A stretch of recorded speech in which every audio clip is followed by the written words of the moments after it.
Hello, everyone, and welcome back to episode 162 of the Salvaggio and Cratty Sports Podcast. Here for you, Wednesday, October 4th, 7:29 p.m. And we have, unfortunately, a different start to the show tonight than football or anything else. But before we get into that, Ryan, how are you? Not too bad. Again, just it's a usual show for us. Some technical difficulties to start, but we're moving past it because we're used to it at this point. It happens like every 2 or 3 shows, it seems like, but we are good to go now after a slight delay. Yes, because Zoom detects my location when I sign in as an unfamiliar location, despite me doing the podcast from the same exact spot every week. Nice. Classic so- prank. Yeah, I guess. I don't know, man. But unfortunately, Tim Wakefield passed away on Sunday at the age of 57. In just a situation that was unfortunately handled horribly by his former teammate, Kurt Schilling. So just continues to be a bad guy. Tim Wakefield was not, though. Tim Wakefield was the best. He was a consummate pro, a great guy from anybody you talk to. See wax poetically about him and his legacy. He was a great baseball player, an innovator of the game with the knuckleball. Nobody's done it better than him. And just a legend. Like, for me, truly, early in my life, I was more into baseball than I am hockey now. Hockey's, of course, my number one, anybody that knows me. But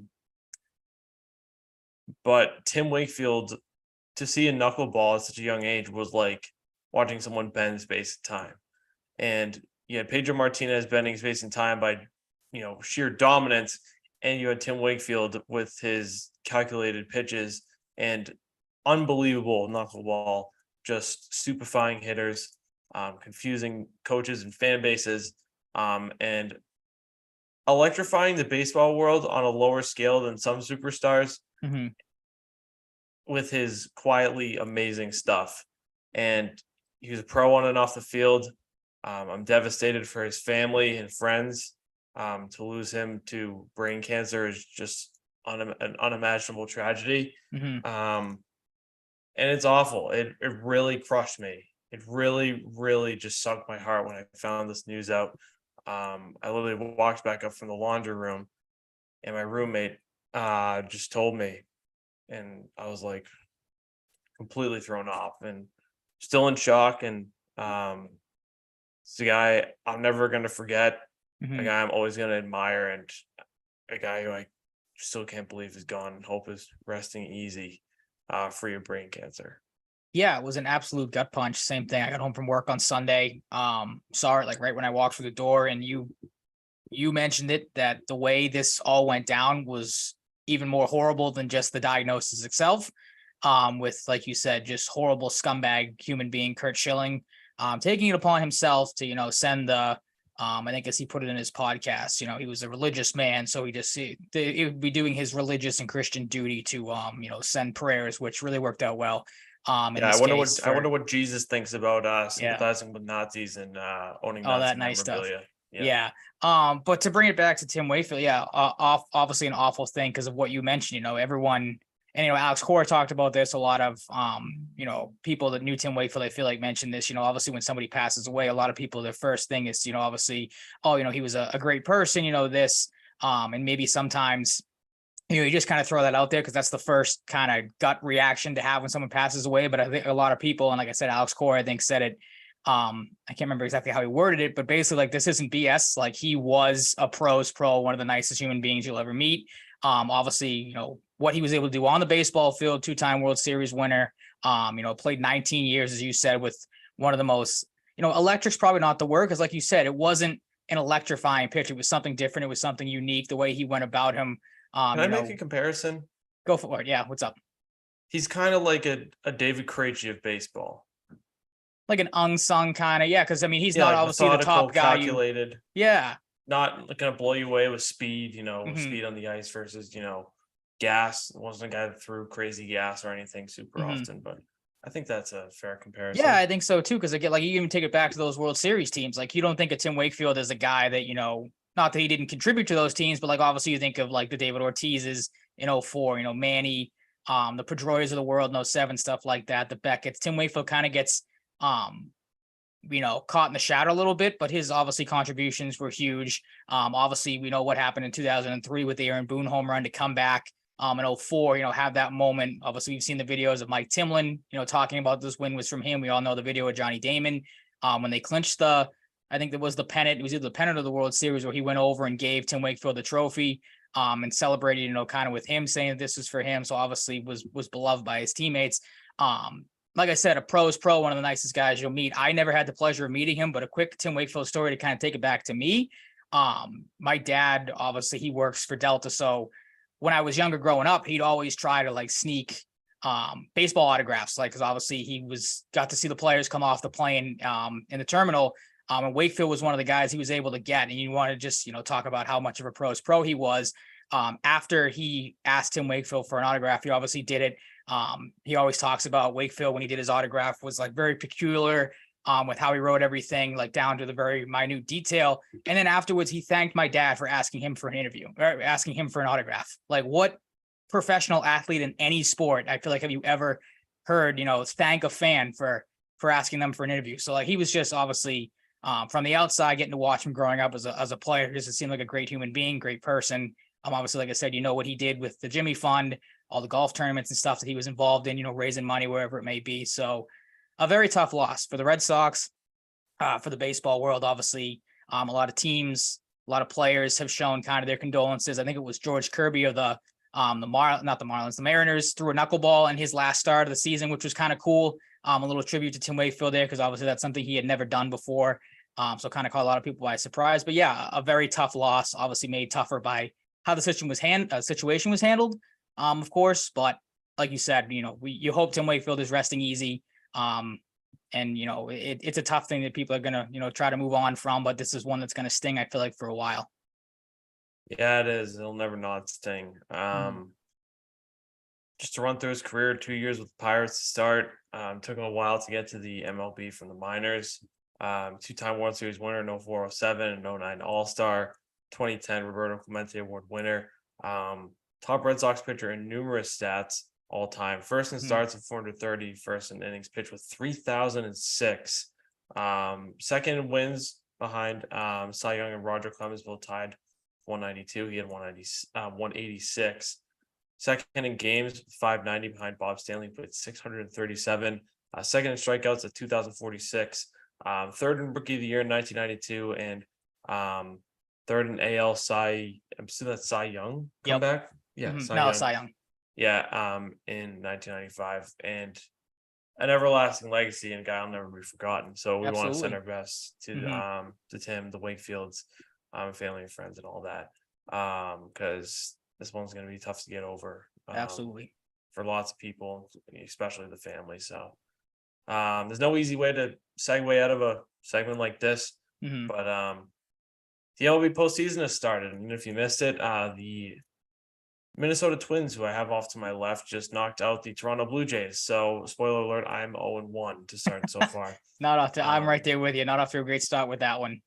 Oh yeah, yours more so than mine. Oh wait, no, I thought you had the Blue Jays in the World Series. Never mind. Spoiler alert, you didn't have that. Oh no.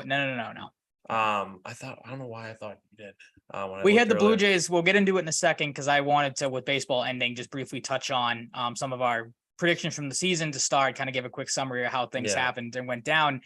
We both at the start of the season had the Blue Jays in the World Series. I think you had them beating the Braves. I had them losing to the Braves. So my half of that is still somewhat alive. You are, though, in big trouble with that prediction, as the Toronto Blue Jays are no longer a part of this postseason. I don't want to say a fraudulent year again, because that's kind of strong, but see it again with the Blue Jays and the Rays. They can get there, but just can't get over the hump. Obviously, the Twins, like you just said, just knocked them off. Their first postseason series win, and I thought I heard maybe 20 years, they just said on the broadcast before we jumped on here, or their first series win in 20 or 21 years. So crazy. Obviously, we knew the stretch that they had of going winless in the postseason that was snapped last night. So obviously, congratulations if there's any Minnesota Twins fans listening, that your team has finally won a playoff series and is moving on. Yeah, we talked about it even a little bit last week. Nobody struggles more with postseason success and championships than Minnesota. So maybe this year will be different. Let's get into it, shall we? To start, I'll just get us going here. I had Rays in 3, Blue Jays in 3, wrong. Phillies in 3, and Brewers in 3. Am I- What are you Yeah, confused okay, never mind. I don't know why I thought there was more. Mhm. Salad brains. Yeah, raising everything in 3. All 3 game series. 0 for 1 so far. So that's pretty good. Not great there. Yeah, I'm with you. I had the Blue Jays over the Twins. I just thought the Blue Jays would be able to outslug Minnesota, and just that tough stretch of not being able to win a postseason series would continue. Not the case. The Twins dominated that series in pretty much all fashions. Like you said, they sweep them in 2. I had the Rangers over the Rays. The Rays always find a way to have a pretty good regular season, and then their philosophy catches up with them in the playoffs, and it did again. Obviously, they were kind of hurt with injuries by the end of things, not having Wander Franco for the lovely human being that he is. Probably hurt that team as well, not having that bat in the lineup. But the Rangers is a better team. Nathan Eovaldi, postseason Nate came out, pitched great again today. So the Rays took that series in 2. I had that going an extra game. So I'm 0-2. I didn't realize that series was over. Yeah, the I put Rangers these swept again. predictions in yesterday. So Okay. Yep, I they put won them in the earlier outline today. Made them yesterday. Fair enough. Great start. Yes. This is why I'm the baseball guy. Yeah. Yep. Well, maybe your National League picks will bounce back then, because the Brewers are up 2-0 right now. Speaking of those Brewers, I have them. There we go. There you go. Yep. Yeah. Trying to even the series against the Diamondbacks. I have the Brewers winning the series in 3. A little bit more postseason experience. Oh, I thought you meant they're up 2-0, like they won the series already. No. They're up 2-0 in the game. Okay. I have the game on behind me right now. So yeah, I have them winning in 3. I just think experience there a little bit more than Diamondbacks. I'd like to see the Diamondbacks win. A good young, fun team, good story this season. I think the Brewers' experience will win out in the end. And then, like you, I'm high on the Phillies. Again, it's kind of the same thing. Phillies obviously were in the World Series last year. Plenty of experience on that team. Plenty of guys that have been there. An electric team when it comes to this time of the year. Marlins just don't have that pedigree yet. Again, we'd like to see them move on because it's a fun story, a fun young team to follow. But I have the Phillies sweeping in that series 2-0 in the wild card, and they are currently up 1-0 in the series. So that pick is looking like it might turn out pretty well. We're talking about the Fightins. We're talking about the Fightins.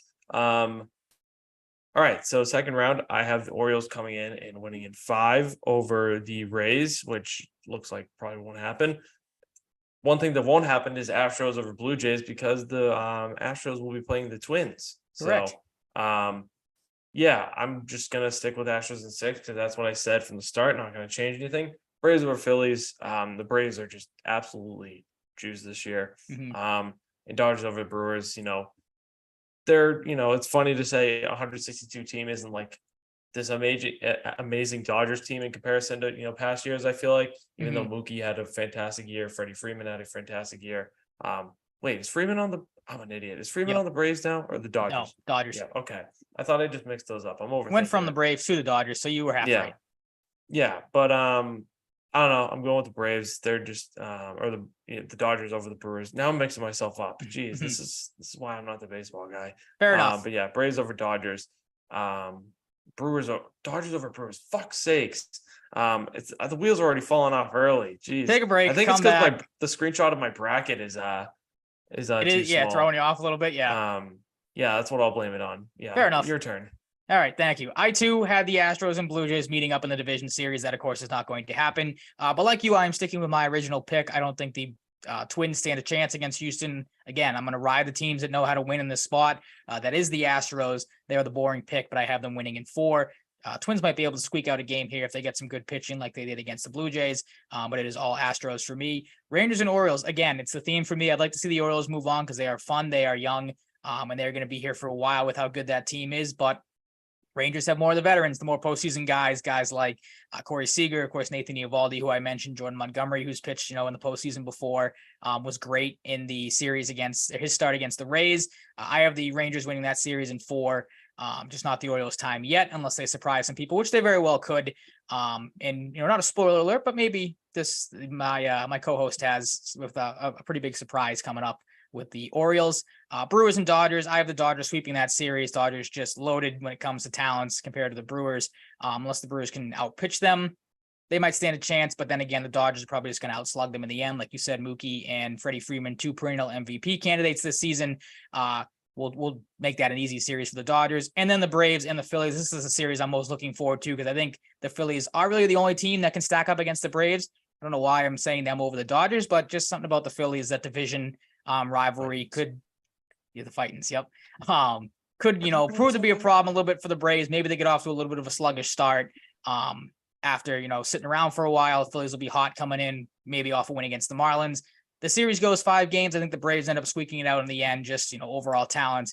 Again, Acuna is probably going to win the MVP in the National League, probably going to have a pretty good postseason as well. And you can't count out Matt Olson. I don't know if he finished with the top spot in home runs this year, but a guy that was definitely up there and, coming off a career year, he'll look to add to that in the playoffs as well. Agreed. I just, spoiler alert, don't think anybody's stopping the Braves this year. I hope not. It's just I get some money if they don't. Doesn't seem feasible. Mm-hmm. Where are we? I lost my. Championship series. Championship series. Your ALCS and NLCS matchup. So I'm struggling. I'm telling you, it's the bracket. It is the second to last spot of the bracket to help you out there. Yes. The one before the World Series. Thank you. You're welcome. Give me my training wheels. I'm going Orioles over Astros in 6. Love it. I like the Orioles this year. I do. Mm. They're fun. They're scrappy. They're young. Usually in a situation like this with a young team, I'd err on the side of caution and have them going out a little earlier. Not this time. I think the Orioles, first year back in the playoffs in a while, go straight to the World Series, as do the Braves. The Braves are just very, very good this year. And that is my reasoning. Spencer Strider, arguably best pitcher in the league. Matt Olson, one of the best, definitely the best power hitter, one of the best hitters in the league. That lineup all the way down is juiced. You got Austin Riley, you got Ronald Acuna. Love that team. They're juiced. And yeah, I think you know where I'm going for the World Series. So yep, we've kind of alluded to it. I'm with you on half of that. I do have the Braves. I have them matching up. You have them as well, matching up against the Dodgers. Your bracket threw me off there for a second as well. So that thing is screwing the both of us right now. I have Braves over Dodgers in 7. That'll be a battle. Two very, battle-tested teams have been here before, know what it takes to get to the World Series and win it, obviously, with both teams recent World Series winners. But I got the Braves in the end. Again, I think it's their year. I hope it's their year from my betting, my future standpoint. I have them in 7 with the MVP being Ronald Acuna. I think he's got a good shot to win that, carry over, his fantastic season that he had in the regular season. And then I have an AL West matchup in the championship series, Rangers and Astros. I want to pick the Rangers so bad. I really do. I'm glad you picked the Orioles because I just don't want to see the Astros in the World Series again. But again, I've stayed consistent on this. Consistency is key. Astros have more guys, especially when it gets to the ALCS. They seem to just flip a switch. Altuve could have the most mediocre regular season, come out and play great in the postseason. We know what Yordan Alvarez does in the playoffs. He is, a second coming of David Ortiz at times, it looks like. I have the Astros taking out the Rangers in 6 with that aforementioned Alvarez winning the MVP, setting up a rematch of a couple years ago. I went the boring route. I'm glad you went a little spontaneous with your American League pick of the Orioles in the World Series. I have Astros and Braves. And to finish it up, so we don't just, jump back and forth between World Series picks, I have the Braves winning over the Astros in 6 with Matt Olson taking home the crown of World Series MVP. I also have the Braves winning. This is, where for a team like the Orioles, luck's going to run out eventually. The Braves experience and depth is going to prevail. They're just too good not to. I'd be shocked if anybody wins the World Series behind the Braves this year, besides the Braves this year. I think this is the most clear cut I felt about a World Series in a few years. It's all Braves. They're just too good. Super team levels, if you have a baseball equivalent. I think they clean it up against the Orioles in 6. I think the Orioles put up a fight, but not enough. And it's Matt Olson for me as well. I'm kind of with you. I feel like though I've never been more confident about the World Series coming out of or the World Series winner coming out of a league before. I feel like the top 3 teams, it's Braves, Dodgers, Phillies for me. I know I said the Astros know what it takes to get there, but I don't know. Phillies obviously got there last year, probably still have a pretty bad taste in their mouth after losing it last year. Dodgers are probably hungry to get back there after some years of inconsistencies in the playoffs. And then, like you said, what the Braves have been. They've been a wagon all year. So anything less of at least a World Series appearance for them will probably be considered a failure to most, myself included, because again, that team has just been stacked since day one. And again, a team that probably wants to get back after, missing out on the World Series, getting bounced in the playoffs a year ago. Yes, indeed. Yep. Shall we segue to running through our preseason predictions? And I figured I will start because mine aren't as in depth. I had the Red Sox going 80-82, so I got pretty close. You did? Playoffs, no. Correct. Nope. Pitcher of the year, Garrett Whitlock, not the case. Did not work out that way. Team MVP Rafael Devers could definitely make the case for that. Breakout player Garrett Whitlock, can't make the case for that really. James Not Paxton, really. I think you can make the case James Paxton was a disappointment in some regards. You know, disappointed that they didn't trade him too. Rafael That's a Devers good way got to close look to at it. Yep. yeah. Rafael Devers got close to 40 plus home runs, as did Yoshida with 20 plus home runs. And Mhm. Garrett Whitlock did not have an ERA of 220 or lower, No, he did unfortunately. not. No, he did not. Nope. And then, I like I was said, wrong. for the just MLB specific, you went 2 for 6 when it comes to American League playoff teams. You got the Blue Jays and the Astros right, but the Guardians, Yankees, Mariners, and Angels all missed out. In the National League, you I went 3 missed for the 6. Yankees. Yeah, I know, right? I hate to see it. But we did get good New York Yankees news is that Aaron Boone's going to be back as their manager. So another year of not Yes. having to worry about the Yankees next year. Let's go. Trust the process. Brian Exactly. Cashman back too. That would be the icing on top of the cake. Yes. Let's hope. For the Thank National League, God. you went 3 for 6. I think we both went 2 for 6 and 3 for 6. With the same Oh, teams making the geez. playoffs Come in on, both leagues. baseball guys, step it Yeah, up, Brian. we Jeez. weren't. I don't know why I The hated Mariners were myself. close. They were. Yep. Thought they were going to sneak in. Cleveland not winning the AL Central was a huge surprise. And then, of course, we know what the Angels are. If I ever bet the Angels again or pick the Angels again to make the playoffs, I give you the, opportunity to find me and smack me because I will never make that mistake again. Yes. But yeah, 3 for 6 in the National League. We both had the Braves, the Dodgers, and the Phillies making the playoffs. Padres, Cardinals, and Mets missed out, of course. And like I said, World Series picks, you had the Blue Jays over the Braves. I had the Braves over the Blue Jays. So we were half right and half wrong. For my Red Sox specific stuff, I was pretty close with the record, just in the wrong order. I had them going 83 and 79. Of course, they finished 78 and 84, so pretty close there. Playoffs, like I said, as you did as well, did not make it. We both predicted them not to. Pitcher of the year, I had Chris Sale. Good one, me, baseball guy. Not a great pick there. But I did have the caveat if he stayed healthy, which he did not. It wasn't all that good when he was healthy anyway. Probably should have traded him a couple years ago, Heim Bloom. You might still have a job. As we discussed. Team MVP, I went with you, Rafael Devers. You could very well make the case that the team MVP was Devers. Another good year for him. Breakout player, I had Brian Bayo. Could make the case for him. He saved that rotation pretty much midway through the season. Did fall off a little bit towards the end. But, again, you can make the case. Bayo was one of their biggest breakout players of the season. Could also make a case for a guy like Jarren Duran as well. Biggest disappointment, I had Paxton for my pitcher and Christian Arroyo for my hitter. I think I said, Arroyo wasn't going to stay healthy, even though they were depending on him to be the starting second baseman. Was kind of right. Ended up getting option to Worcester. And then I don't know if you saw it either yesterday or today, opted to be a free agent. So it seems like his time in Boston is over. I'm in a disagreement with you with James Paxton a little bit here. I think you could say he was one of the bigger surprises. Obviously, what he was able to do when he was activated off the injured list, came back into the rotation, pitched pretty well. Another guy with Bayo, saved the rotation for a little bit, but did fall off towards the end of the season. Kind of ran out of gas. So yeah, you could very well make the case for disappointment as well. And then for my bold predictions, because like I said, you mentioned it, I went a little bit more in depth with mine. I have the Chris Sale would be back, 30 starts, a 14-8 record, a 3.27 ERA, 192 innings pitched, and 203 strikeouts. Could not have been more wrong. Just 20 starts for Sale, a 6-5 record, on a 4.30 ERA. So again, I took the cheese on him looking good in spring training and paid for it.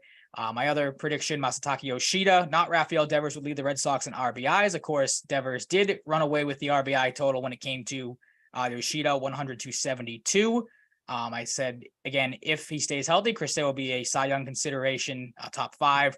Did not stay healthy, will not come anywhere close to being considered for the Cy Young this year. This one was close. Tristan Casas, I said, would lead all MLB rookies in home runs come the end of the season. I believe he finished with 24. That was 3 off the lead of Baltimore's Gunnar Henderson with 27. This one I couldn't believe I got right because I thought with how well Paxton pitched at times, he would at least made 20 starts, but I was right. My prediction was that he wouldn't make 20 starts and Adalberto Mondesi wouldn't appear in 81 games for the Red Sox. Paxton finished with 19 starts and Mondesi did not play a single game. So that one ended up working out pretty well for me. As did this one. You probably could have saw this coming, though. Ryan Brazier was DFA'd. I said he would be DFA'd as well. My prediction for who would replace him, though, was not correct. I said Brian Matta. He never even touched the Major League roster. Don't know if he played a lot in AAA either. He's looking like a prospect that might not see the light of day in the majors. Not good for him. And then I said if they're out of the playoffs, by the trade deadline, they would trade Nick Pivetta and Richard Blyer. half point maybe, because they did DFA Richard Blyer, so he is no longer on the Red Sox. Pivetta, of course, stuck around and was one of their biggest assets in the pitching department down the stretch. And then some of the stat lines, Rafael Devers, 309 with 32 homers and 96 RBIs. Came pretty close, had 33 homers and 100 RBIs. Casas, as I said, 24 homers. He finished with 24 homers and 65 RBIs. So pretty good there. Dude. Baseball Yeah, I guy. know. Yeah, right. Masataka Yoshida, 297, 18 homers and 101 RBIs was my prediction. He finished the year at 289 with 15 and 72. Justin Turner, I said 273 for 15 and 72. He finished for 276. So again, pretty close there. With 23 homers and 96 RBIs, not a career year, I don't think, but a very good year for Turner nonetheless. You hope maybe he's back in the Red Sox uniform next year, unless they decide to go elsewhere for the DH spot. Adam Duvall, I said we hit 230 with 28 homers and 68 RBIs. He was better, 247 with 21 and 58, so better obviously in the batting average department. Was very wrong on this one. Corey Kluber, I said would make 30 starts, have an 11-8 record with a 3.60 ERA. He was horrible. Had half the starts, 15 of them, a 3-6 record, and a 7.04 ERA. Did not, of course, pitch at the end of the season due to an injury. Kenley Jansen, I said, would have 30 saves and a 3.24 ERA with 75 Ks. He finished with 29 saves, so it was pretty close on that one. Did have 52 strikeouts as well. And then to round it out, Brian Bayo, I said, would make 26 starts, have a 10-6 record with a 3.58 ERA and 120 Ks. He made 28 starts, went 12-11 with a 4.24. That ERA kind of ballooned up towards the end of the season. And had 12 more strikeouts than I predicted with 132. So not terrible in some assets or aspects, not great in others. And of course, the Red Sox season as a whole was not great. We're not going to talk about anything offseason wise. We'll, kind of wait for other news and stuff to simmer down and, the baseball playoffs to die down before, really get into anything else Red Sox related, unless you had any other closing thoughts, maybe on how their season ended or maybe what you look forward to in the offseason. I do not, and I am looking forward to every now and again watching baseball teams that are good in the postseason. Because I enjoy postseason baseball. As do I. Excellent. As the residential baseball guy. Yes. Patriots. Shambolic week. Enjoying watching good teams, and this is not one of them. Shambolic week, 38-3 loss. I was feeling good about my longest standing Patriots over Cowboys prediction until strip sack when they were down 10-3, and then it just somehow managed to get worse and worse with every drive, with every passing second. Something else happened. It was awful. It was truly hard to watch. And the Patriots are 1-3, and that's not what you want the first 4 games. Luckily, they have some winnable games coming up that we'll get to, but Ryan, let's begrudgingly do studs and duds. Yeah, it was easier to find duds than it was studs, that's for sure. So we'll very quickly run through the studs because there's not a lot to say about a lot of these players. Because again, it was a short list to choose from. My number 3, I went to Mario Douglas. Once again, your one playmaker on offense, Bill Belichick. Wake up. Ryan, he's the only guy. What did we talk about last week with wide receivers? They always fuck up whoever they bring in, and they have short leashes with whoever they draft. Yep. I need the personnel with wide receivers, scouting, free agency, trading, all of it to change. And DeMario Douglas is the latest that frustrates me the most, and that's beyond belief, given one of the guys I'm going to talk about in my duds because I hate him. As do I. He's not very good, and he was not worth the money, spoiler alert, they paid for him. But yeah, DeMario Douglas had 2 catches, 3 targets, 45 yards, an average of 22.5. Because, that looks pretty good in the stat sheet. You might want to get a guy that can, put up some big numbers there. Had that 42-yard catch and run, which was the most electric play of the afternoon for the Patriots. And then after that, like I texted you, like I was talking to him with my dad watching the game, we both said it. Where's DeMario Douglas after a play like that? He played just 18 snaps, 33%. It was I'm trying to do my math here. These are all the guys that were ahead of him. Devontae Parker played 45 snaps. Hunter Henry played 44. That makes sense because Hunter Henry's a good football player. Mike Gesicki played 33 snaps. Kendrick Bourne played 29. Juju Smith-Schuster played 26 once again, out-snapping DeMario Douglas. And then Pharaoh Brown, who was out there primarily for blocking, so maybe we don't count this one, but I'm going to because he's an offensive player, played 22 snaps. All those guys played more snaps than DeMario Douglas. All those guys, maybe with the exception of Hunter Henry, did less than DeMario Douglas out there. Yet DeMario Douglas continues to not be able to find the field and be able to play. The only other quote-unquote skilled player to play less snaps on offense was Ty Montgomery, who had 1 offensive snap. It's the opposite now. He makes Makes a great catch, and then you're like, all right, go sit down. Oh my God, dude. I just don't fucking get it. It doesn't make any sense at all. Not an ounce, a crumb of sense. It's so fucking stupid.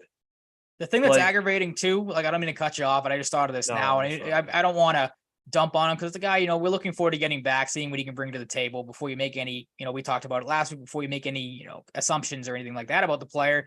But with Tyquan Thornton coming back, this is only going to get worse because Demario Douglas is probably the guy that's going to get shafted because of this. They're going to do the same shit with Thornton. I have no optimism that they're going to do anything otherwise. It sucks. They're besides like the Falcons in a different sense. Nobody does this with receivers. Nobody besides the Patriots. It's fucking maddening. Josh Uche is my number 3 stud. He played good. Just jump right into it. Yep. Yeah, Josh Uche, good job. 3 tackles, a sack, a tackle for a loss, QB and 2 QB hits. And you know what, Ryan? He only played 18 snaps. Yep, another one that didn't get out there at all. I'm gonna lose. I gotta calm down. I I don't want to snap, crackle, and pop too much here. Lose my fucking steam. Because this team is maddening, borderline making me apoplectic.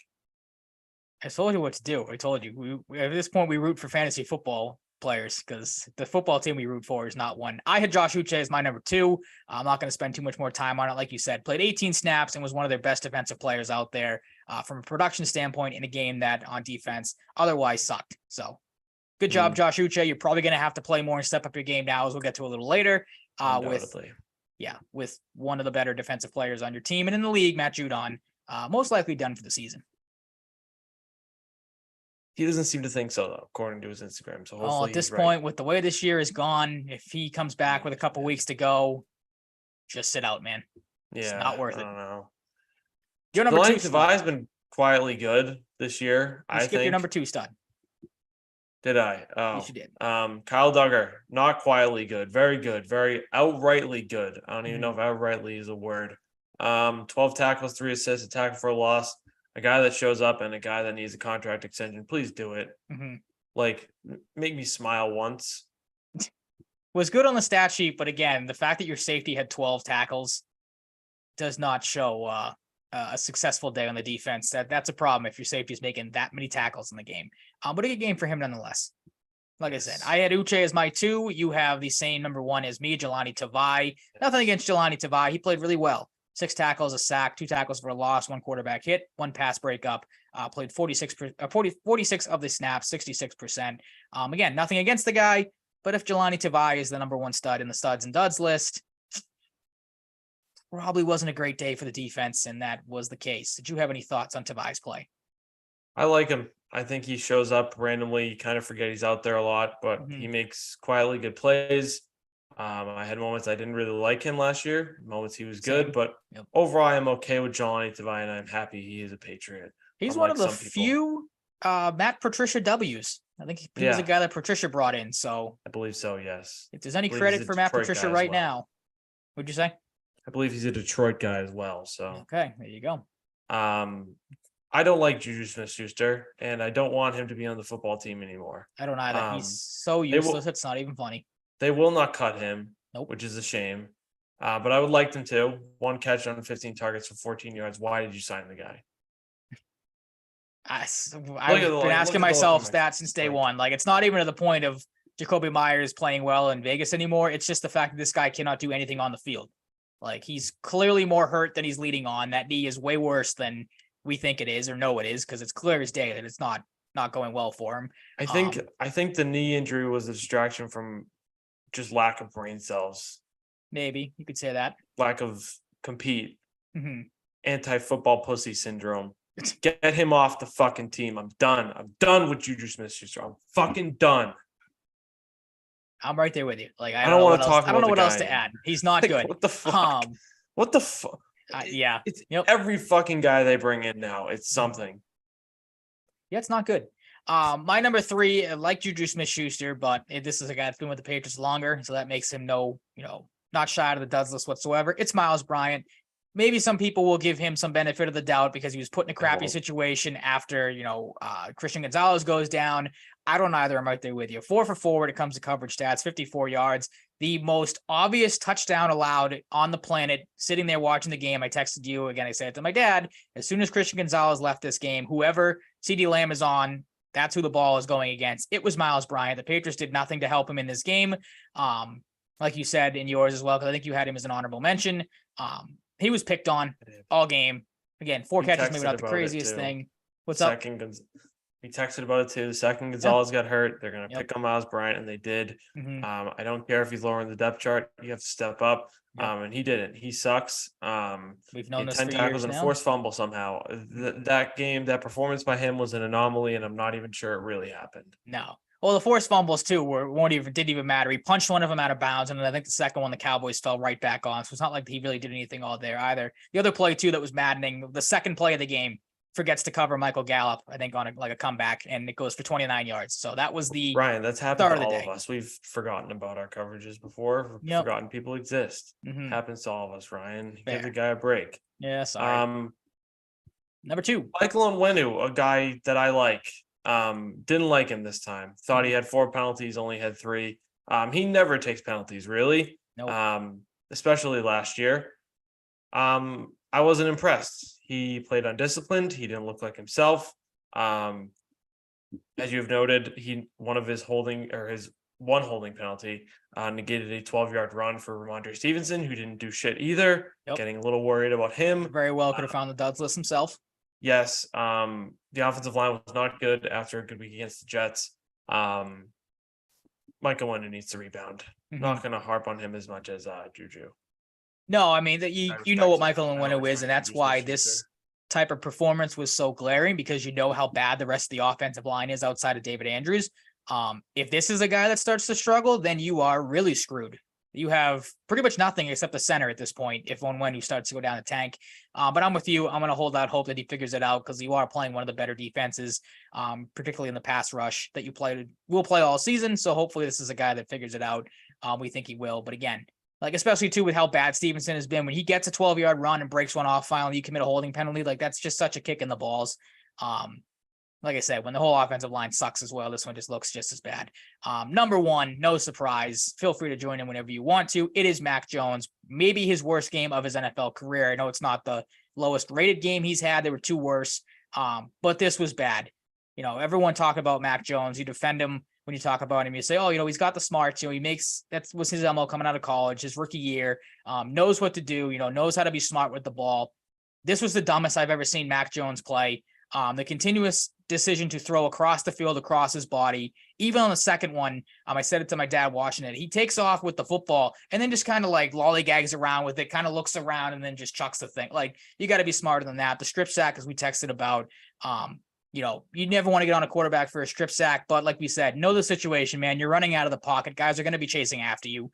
You got to be better there. And then, of course, got benched. And the worst thing about that was the camera catches him, smiling, laughing it up on the sideline with Bailey Zappi when he's going in. Now, some people have taken that to be like, he was kind of like, good luck, man. Have fun out there, which is not good in itself. If Mac Jones, I heard Tommy Curran talk about it after the game. He kind of thought Mac Jones quit in this game and gave up. Could argue that, again, with the decision making, I think I would probably lean towards that as well, especially after the strip sack, like you said. It all seemed to come crumbling down. We'll get into Mac here in a little bit, if not right now, if you want to. Kind of your thoughts on his performance, and what is your confidence level in Mac Jones moving forward? Because it's a guy we haven't really had to talk about as a problem a lot this season. There's been other problems that have come up. He's been, low on the list, but this game was the first one where it was really, really glaring that we might have a problem here with Mac Jones. Where are you on him as the season goes on? On a good spot. He played like a moron. Didn't play good really at all. And Mac Jones isn't tough. That's what I've discovered with Mac Jones this year, even through the good. He's not tough. He's not tough. He doesn't make a lot of big plays on third down. I don't have a lot of confidence in him on third down. That's partially because of the play calling at times the last couple of weeks. He does not have a clutch bone in his body at this point in his career. Nope. He's not tough, and you need to be tough to be an NFL quarterback. And I really didn't have questions about that Mhm. in the past, and now I do. And that's not good. And I don't imagine I'm alone. It's not good. Like, No. I have to imagine the belief is setting in that they're looking for a quarterback this offseason. You'd have to think so. If that hasn't already, I mean, I think that's already started. I don't think the confidence level in Mac Jones was all that high, especially coming off of last year. Um, Look, like I've been one of the biggest Mac Jones apologists and defenders on this show and just in person for a long time. This was the first game sitting there watching it, like you said, where he plays dumb and you're going, well, geez, man, that was the last thing I had to defend you on. Is usually you're pretty smart with the football. You don't make stupid mistakes. You don't give up out there. Like you look like you, we said it in that Buffalo playoff game. He was the only guy that looked like they were trying in that game. At the end of it, this one, you're like, well, Jesus Christ, man, what are you doing with some of this decision making? So I'm not ready to move on necessarily. Like if he comes out and does this against the Saints this week, or when the schedule gets a little easier and he continues to look like this, then I think you have a legitimate problem. I still want to give him the benefit of the doubt because the offensive line was horrible in this game, and as we know, the receivers are crap on this team. Like I know that's probably a tired defense for some people to hear and an argument for people to hear, but you can't stray away from things that are true. Like you're watching this play out. Nobody can block for him. We'll get to that in a second, how bad the offensive line was. He's playing one of the best defenses in the NFL. Clearly looks sped up out there. But again, the strength of him has always been his mindset, we've been told. And we saw it in his rookie year. You have a game like this where you just continue to make dumb decision after dumb decision and then pretty much give up on it. Like I think there's definitely some, concern moving forward. And definitely some questions you can start to creep in. Yeah, and I look at myself in the camera on Zoom and I see a blankness in my eyes that I don't think I've ever seen when talking about the Patriots. Yeah, it's a bad spot to be in. Yeah. But luckily, the thing that doesn't have me fully out on Mac is he has two winnable matchups. Yep. One we'll talk about this week that, a team that can bring you down to their level and play ugly football, and one team that's just not good really at all. Yep. For the most part, they have some players, of course, but we'll talk about that next week. Yep. I'm very concerned with Mac Jones. I'm like 80% out at the moment, but I like these bounce back opportunities he has ahead of him. I think him being hard on himself is like something that everybody does in a situation like this, but I'm glad to see it. And I hope he bounces back because he really needs to elevate himself or he is going to be a backup quarterback next year. Oh, I think, you could definitely make the case for that. Like there's not a spot right now that a team I feel like could start him on. Like this is a make or break year for him. And this is a game of contract negotiations that teams will focus on a lot. And he needs to fix it or else he's fucked. Well, they'll focus on, like you said, the fact of like, you can't, obviously people know the stats. You can't, if a team puts up 25 points against the Patriots, I think he's winless in his career. He might be like 0-16, 0-17, something like that. You said it, he doesn't have a clutch factor in his body. I don't know if he has one, game-winning drive in him in his career. Probably not.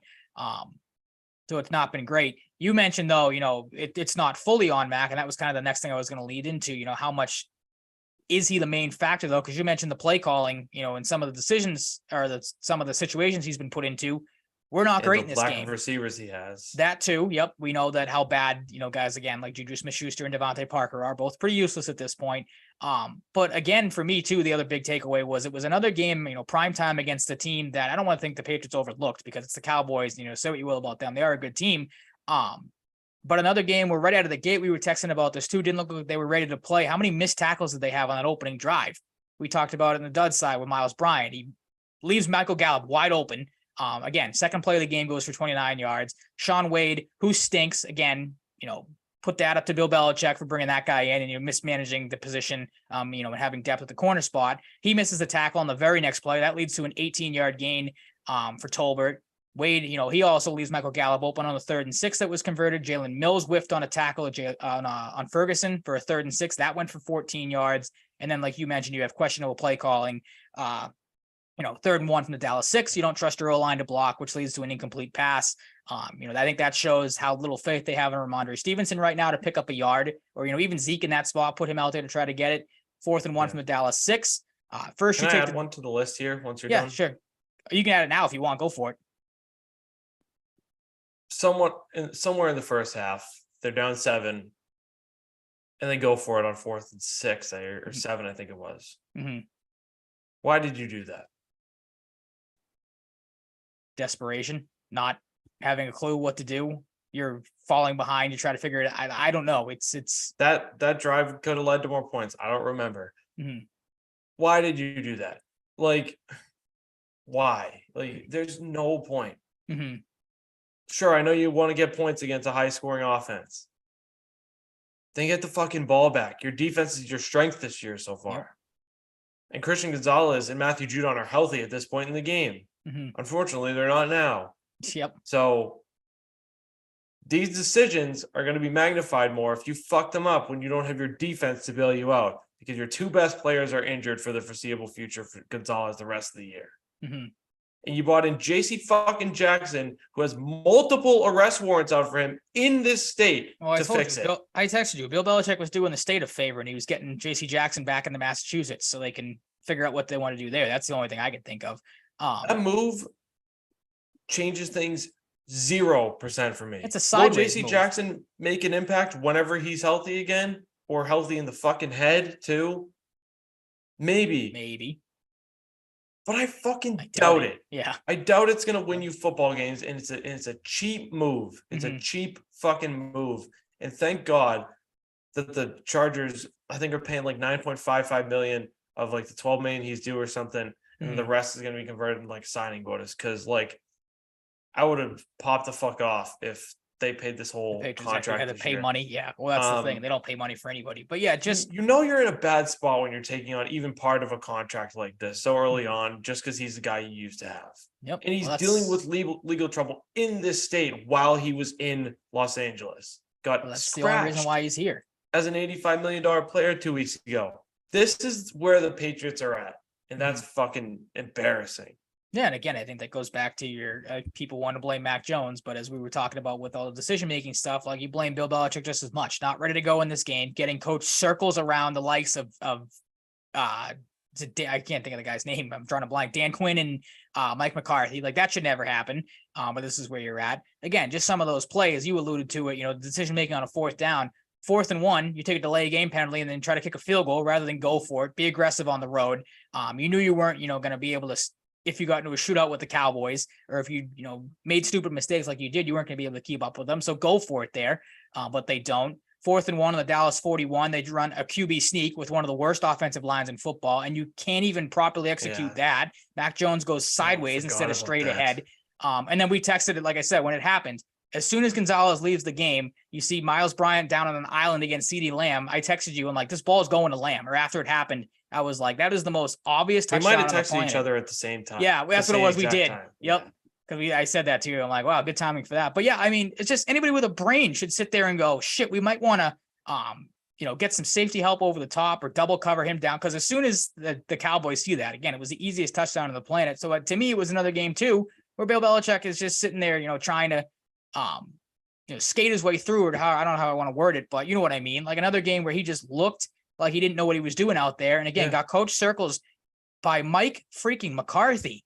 Like the that worst should never happen. Of his career is against Mike McCarthy. Yeah, that's as pathetic as pathetic gets. Like he was lost. Like I've never seen Bill Belichick like that.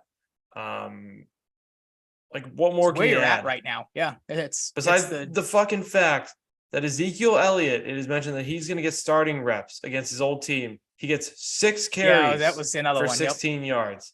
Like, just the offensive line can't. I didn't think it could get this bad after last year. Mm-hmm. And last year was something else, an aberration. It shows you how bad. I don't know if you saw the stat. I saw it while scrolling through Twitter earlier today. It goes to show you how bad it is when the Patriots threw the same amount of games last season with Matt Patricia at the helm on offense, had a better offense points per game wise. They were scoring more points with Matt Patricia at the helm at this point than Bill O'Brien. So again, you put Bill O'Brien right there for blame too with some of these play calls, as you alluded to. But again, we talked about the offensive line, how much help do you really have, or how much can really get done when your offensive line has looked as bad as it has? You mentioned the run game. Again, cannot seem to get out of its own way. Ramondre Stevenson is having one of the worst years I've seen for a running back in a long time. Just 2.7 yards per carry on average this year. He was terrible again in this game. Mark Daniels had this tweet saying the Patriots O-line looked broken on Sunday. It's horrible and somehow looks worse than last season when the Patriots allowed the most sacks by a New England team since 2008. Pass protection stats, these feel misleading in quote, in parentheses. Vidarian Lowe allowed a sack. Antonio Mafia allowed a sack. And we know what Onwenu did. Greg Bedard, this was through the first 4 weeks of the season, talking about the offensive line. 8 sacks allowed, 20 hits, 40 hurries, 68 total quarterback pressures, a pressure rate of 41.2%, 37 run stops, which of course is 1 yard or less. That is out to 35%. He said that's horrible looking at the pressure rate over the years. 2023 this year, 41.2. Last year it was 27%. The year before that, 31. The run stuff percentage, this year 35%. Last year 28%. The year before that, 27. So that has gone up drastically. And then the play action rate, which the Patriots just don't even run play action anymore because they can't. 2023 and 2022 was 17%, which is down from 2021, which was 21%. So again, the offensive line has not been good. Your receivers suck. Your quarterback is starting to look more and more inept out there as the week goes on, but you hope he can bounce back.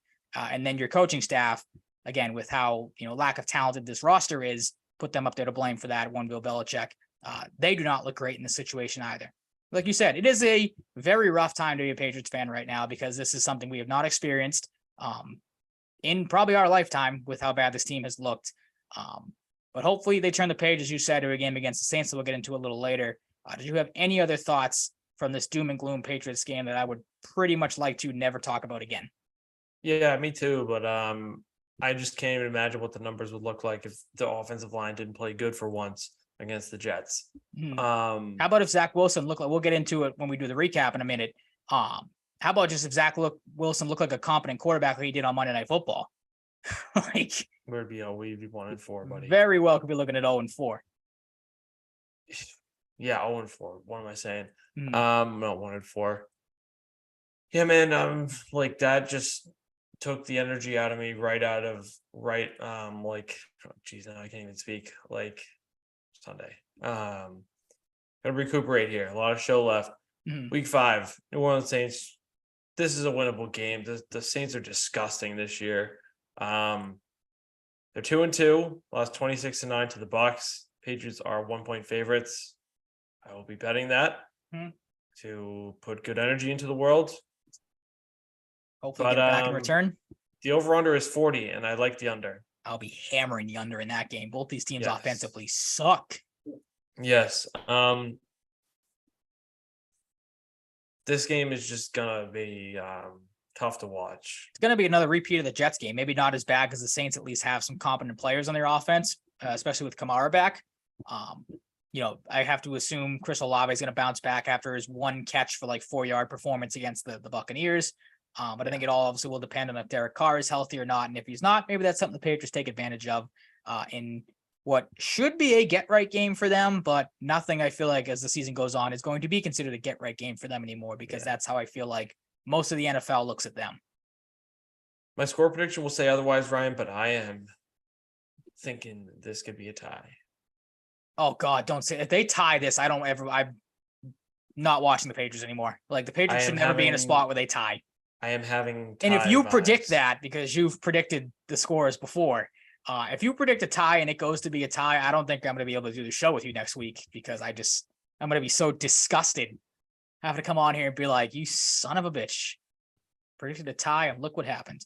But would you expect anything less with how this team has gone so far? Like, no, I wouldn't. Alvin Kamara's back. That stinks. Chris Olave will probably run wild for over 100 yards. That also stinks. Michael Thomas might too, if the offense can figure it out, but I don't have tons of faith. And Rashid Shaheed is really fast. P. Warner finally looks like the high draft pick they selected him as. Demario Davis is Demario Davis. Marshawn Lattimore didn't fight Mike Evans. Mike Evans got concussed though. He's been very good this year. Tyrann Mathieu, new addition. Alontae Taylor, a guy who I remember a lot of question marks when he got drafted. I think he was a 2nd-round pick. Looks really good. If the Saints win this game, it's going to be because of their defense. I think it's pretty plain and simple. There's a lot to like there. Brian Bresee has had some moments too. Their 1st-rounder. There's a lot to like on that defense, but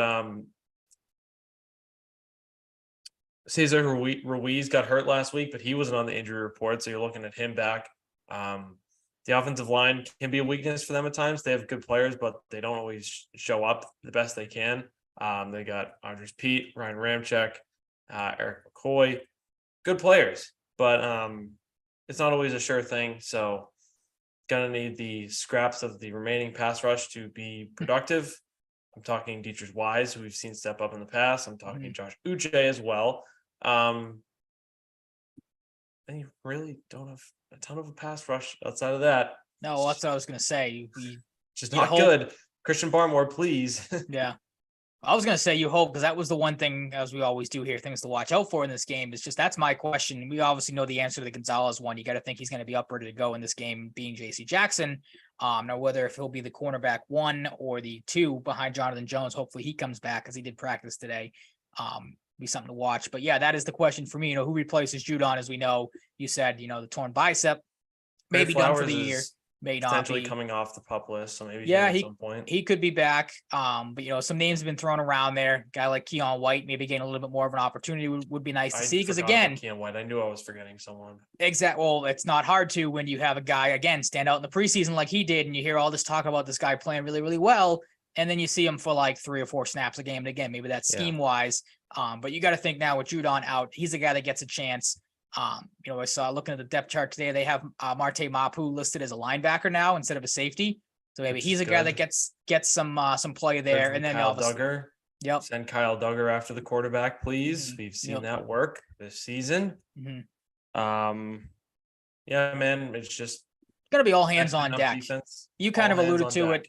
I don't know if you had any other thoughts on just the reacquisition of JC Jackson. You kind of shared your thoughts on his whole thing. Man, I agree with you. It's bargain bin shopping. Yep, 100%. They got this. Bloom-esque. Yep, they got him because the Chargers are paying for him. As you said before, it's the I think you might have said this last week on the show, or talking to you off air. It's the Moneyball line of like, nope, the Chargers are paying you to play against them. Like that was the thing. Chargers are paying him. The problem is he sucks. Yeah, exactly. But yeah, I love those memes, by the way. They always make me laugh. Yep. Well, something's got to with this football season going the way. I hope I think of stroke of genius enough to think of a funny one someday, because it's one of my favorite memes out there. Yep.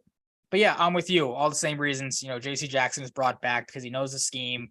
But Patriots are able to get him cheap, like Burt Bray had in the tweet. The Chargers are converting a great majority of the $9.33 million JC Jackson has left in a base this year into a signing bonus to facilitate the trade. Patriots will be responsible for about $2 million prorated, right around $1.55 million in real dollars.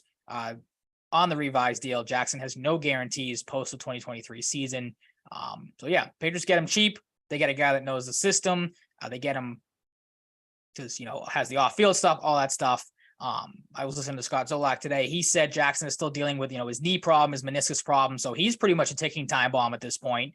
You bring damaged goods in, which is great, to a position you already don't have a lot of depth in. You said it. It's a move that doesn't make you any better. It pretty much moves you sideways. Like this is not a deal that you're gonna be over the top getting JC Jackson back here. He gives you depth. That's about it. I don't expect a lot out of him. Because again, I think he's playing on borrowed time at this point. With that injury probably going to creep up at some point. And he has not been good, as you said, since he left here. 7 games. What happened? Yabo Diamondbacks. To make it what? 2-1? 2-1. Okay. Thomas, whoever that is. Don't know who that is. Alex Thomas. Alex. Not a big power hitter. But yeah, he hasn't, just to finish that thought, he hasn't been good since he left here. 7 games this, I think 7 games with the Chargers. I meant to look that up if it was not this season. Obviously, we haven't played 7 games. So a little bit of a brain fart there. 7 games, 1 pick, 18 tackles, 5 pass breakups so far in the year and a half he spent with the Chargers. So that was money well spent for them. And now back with the Patriots for dirt cheap money.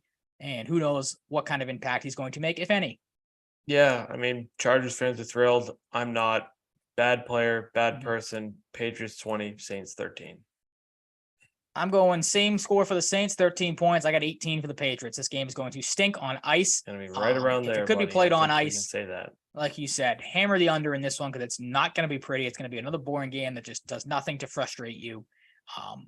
You hope we're wrong, and you hope the Patriots blow doors, but they probably won't. Because that's my other thing too. It's like it's just typical Bill Belichick. Real quick, again, going back to J.C. Jackson, that he jumps at the chance to bring back another defensive player, but again, will do nothing to help this offense. Like, Yeah, like fucking trade for Devontae Adams. Like, let's just have some fun. I don't know, man. Jerry not gonna Jeudy. happen. Yeah. I know. It'll There's never people fucking talking about happen. taking a chance. Would you take a chance on Chase Claypool right now? Dude, you know the answer to that question, Yeah, Ryan. Yeah. He's no. a Notre Dame guy too. He's an anti-football pussy, and he fucking sucks. He's a big doofus who doesn't like to play hard. No. Done Yeah, with 'cause- him. well, He's that's what gonna I end mean, up on I'll- the Raiders. I'm calling it. I said it from the start. He's going to the Raiders. Okay. That would be a good spot for him with It would that be a dumpster fire perfect organization. fit. Perfect fit. But yeah, that was the funny thing for me too, seeing all that today. People were like, "Oh, would you take a chance? The Patriots take a chance on Chase Claypool. They have plenty of fours. They don't need another garbage receiver." And again, if you bring him in, Belichick it would just fucking hate him. he hates offensive players to begin with. So yeah, as soon as he sees the wide receivers available, he's going to be like, "Nope, no, thank you." But that's the thing too. We talked about earlier. You bring that guy in, it eats into the snaps you should be giving to Mario Douglas and probably should be giving Tyquan Thornton when he comes back to see what you have in him. So At this no point, I'm thanks. just hoping I'm the out on Chase Bengals, Claypool. the Bengals continue to suck and they trade T. Higgins to us. I'd like that. That'd be I'd like that a cool. lot. Ryan, week 4. Week 4 was okay. Things Mhm. I liked, things I didn't like so much. We were excellent mine's- in the predictions for or the recap of week 4. You went 12-4. I went 14-2. Oh shit! Let's go. Yes. Very excellent. Lions and Packers. Shout out to me, Mike McClellan, friend of the program, might be listening. I told him to start David Montgomery over Saquon Barkley, who did not play. So shout out to me. I'm smarter you than go. him, as always. Detroit's defense, pretty good. Aiden Hutchinson looking pretty good, especially Jesus, Todd. a sack and a half. Commits get a sack. Lee McNeil had a sack, and I don't really know who Bugs and Harris are. Jerry Jacobs, don't know who that is either. Had 2 picks, but some guys I maybe need to keep a more keen eye on, I guess. Yeah. Yep. 11 QB hits, 8 tackles for loss, 6 pass deflections, and a forced fumble. Christian Watson showed up a little bit in his debut, but a pedestrian workload, even though he had a touchdown. Understandable, but the Lions continue to look good. This was a game they were expected to win, and they did handily. Yep. I think anybody who bet the Packers this week is a sucker because this just had Lions written all over it. I said one game last week, we'll talk about later. I did not like it. I loved it. I should have said the same thing about this one because I loved it and I made money on it. So the Lions are slowly becoming one of the most well-rounded teams in football. Like if they ever figure out how to use Jahmyr Gibbs correctly, like they will be very, very, very scary. They get Jamison Williams back too this week, I believe. So that's another addition to their offense. They get who? I thought you said Jameis Winston for a sec. No, Jamison Williams. Jamison Williams, yes. He likes to bet. He does. He likes to be good at football too. So I imagine the Detroit Lions are counting on that because oh goodness, that would be something. Yep. The London game, the Toy Story game. What'd you think of that? Just catching? I did not see it. I was doing the Alzheimer's walk, so I missed the game. That's right. That was Yep. Yes. Shout out to my family who watched with me and my roommate Matt. Very good. I think the walk itself, this one, it might have been, maybe not just this walk, raised over $500,000. Very nice. Very cool. Very nice. That was great. I did miss the Toy Story game. Saw some clips though. Looked pretty cool. Big Toy Story fan, so I want to see one next year. Jaguars bounce back. 23-7 over the Falcons. 2 teams synonymous with London. Trevor Lawrence played okay. Like completed a lot of his passes, but didn't really light up the score sheet. Christian Kirk was good. Their defense was good, but as you have noted here, a couple good offensive performances for the Falcons go to waste entirely unsurprisingly so. Yeah. I mean, the Falcons should be put in football jail at this point for making Jonnu Smith more of a feature in their offense and I like Jonnu Smith, don't get me wrong. Obviously did not work out here. It was very high when the Patriots signed him or high on him. I was not high when the Patriots signed Jonnu Smith. Criminal that they're making him work over a guy like Kyle Pitts. They just absolutely hate that guy. Do not seem like they're going to be able to ever use him correctly. All the talent in the world, it seems like, just completely going to waste. And they said last week they're not going to trade him. Like, yeah, they were stubborn on it. It was like, no, we're not have moving him then. Just what are you waiting for? Like, That they're turning him into a blocking tight end. Overall. Yeah, they're turning him into a blocking tight end. So congrats, you have a blocking tight end that doesn't really block all that well anyway. The Get him at Falcons 4 or 5, whatever organization it is was. a mystery. Yep. My God. But it's a London game. It's Mhm. a game I hope bettors bet the Lunder because I didn't touch this game. I did. I I bet the did. Jaguars Nice. and I There you bet the go. under. Attaboy. Thank you. This game was quite the opposite. I should have bet the over, and I didn't bet it at all. The Dolphins got to taste their own medicine. Their luck ran out may not be the term, but they got humbled. Josh That's Allen, true. after a rough week 1, has been on a warpath. He had a perfect passer rating in this game. He completed 21 of 25 passes for 320 yards and 4 touchdowns. And 3 of those touchdown passes went to his good buddy Stephon Diggs. Stephon Diggs has entered the chat once again. He is back after not being able to find the end zone the first couple of weeks. He has arrived. And Gabe Davis did a funny celebration. He did. Tre'Davious White, unfortunately, out for the year. The guy can't catch a break. I believe it was like an ACL a year or 2 ago. Yeah. Hate to see that for a great player. Devin Chan, still pretty good. Or Devon Chan, don't know how to say the name exactly yet, even though he wanted the pronunciation cleared up. And another game where the defense just goes crazy, as did the offense. So the presumed death by some of the Buffalo Bills, which was crazy after to week think 1, was greatly exaggerated. Would you agree? I would say so. I texted you watching some of this game. The Bills look as scary as they ever have because their offense is rolling. They have a run game now, which isn't just Josh Allen running over people. It's actually he's avoiding that, it seems like, this year. They're giving it more to guys like James Cook. I think Latavius Murray is, continuing to get some decent touches here and there for them, playing pretty well. As I think more so their goal line back than anything else. And then their defense is still legit. Like you said, White is a big loss. We'll see how they bounce back from that. Exactly. Von Miller's coming back. The Bills look as complete and as scary as they ever have. Now, maybe, they hit a little bit of a snag as they tend to do in the regular season at some point, but right now it is full steam ahead. I like that you said Josh Allen's on a warpath because I 100% agree. He looks like a man on a mission and, not affected by any sort of Madden curse or letting that first game of the season bring him down in any way. Certainly playing like a man that wants his first ring. For sure. Yeah, I don't know. Maybe this is where the Dolphins start to slip a little. I doubt it against the Probably Giants. not. Yeah, but got a cupcake next week. I don't know that they started a little hot last year and kind of slipped a little. So I would imagine would like to not do that.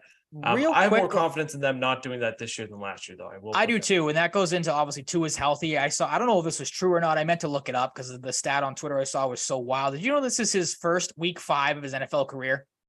He has never played in a week 5, apparently. Again, that may not be correct, so don't quote me on it. But I don't think that's something someone would put out on Twitter to just not be true. And if it is, that is crazy. Somebody did put out a fake tweet. I don't know if you saw the guy who said, since the boat picture for the Giants, they're like 11 and 90, and everybody's like, what? I did not see that. Yeah, they're that more match so is like just not 30 adding and up. 60 something, or Yeah. I think, I don't remember the exact number, but it wasn't 11 and 90, but some people believe it, which is really funny. Talk about a throwback. Yeah. Vikings and Panthers. The Vikings are no longer defeated. The Panthers are.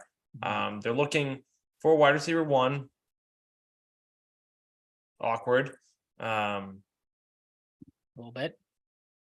Yeah, had one. Yeah, kind of. Traded him away. Adam Thielen's been good at times. Like, they just use Jonathan Mingo. Like, I was like, he completely make Bryce Young play like a first overall pick. I don't know. Like, what are your thoughts on him? He kind of stinks. He loves taking sacks. He played good today too. Like, he completed a lot of his passes. His offensive line wasn't good. He is an undersized quarterback that is struggling due to, I don't think he looks confident. No, he looks like a guy that like deer in the headlight. Every time, like I've obviously seen a ton of Panthers games because not in the market, but like every time they show the highlights on Red Zone, he's getting destroyed behind the line of scrimmage, or it's like happy feet all over the place. Just like you summed it up perfectly. He does not look comfortable back there at all. Nope. Some guy named Sam Franklin, who I didn't know exist, had a 99-yard pick six.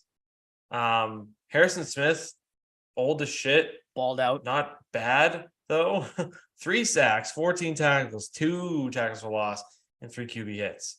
Pretty ridiculous. DJ Wanham, 1 sack, 6 tackles, 1 pass deflection, 2 quarterback hits, 1 tackle for loss, and a 51-yard fumble recovery touchdown, carrying the load for the Vikings. So maybe this is a sign of things to come for the Vikings. Maybe their defense wins them some games. Yeah, yep. Surprisingly, because overall their defense isn't amazing.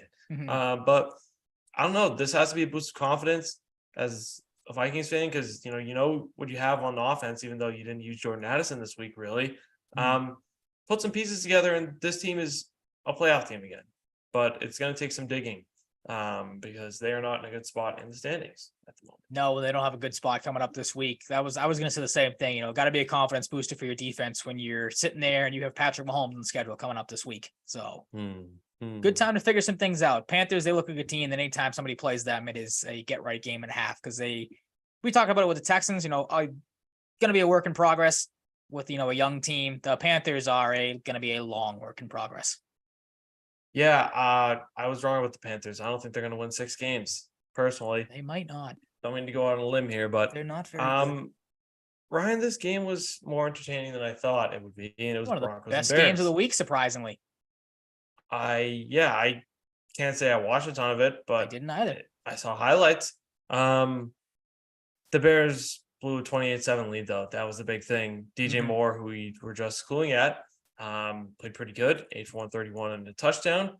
And Khalil Herbert, maybe he starts to take over the backfield. Would like that from my dynasty team, because my dynasty team is in shambles with a Nick Chubb injury. But that'd be cool. Justin Fields, maybe not quite there, but looked like a competent quarterback until the final couple of drives of the game. Like, this game ended in the most Bears fashion possible. That'd be the caveat. Yep. He But- still makes dumb mistakes. Javonte Williams, a little banged up, could play. Currently starting Samaje P. Ryan in our league, which I don't like because not Kenneth great. Walker is on a bye week. Yeah, not great.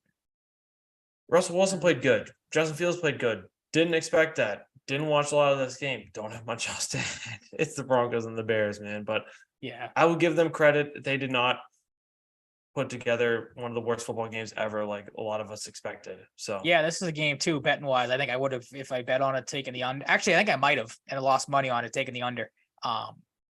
Stupid me at that part. But yeah, I mean, that my biggest takeaway was kind of the same thing. Justin Fields, for the most part, played a very good game. But then I said it when it happened, the last interception trying to lead him to get at least a field goal to tie the game, send it to overtime.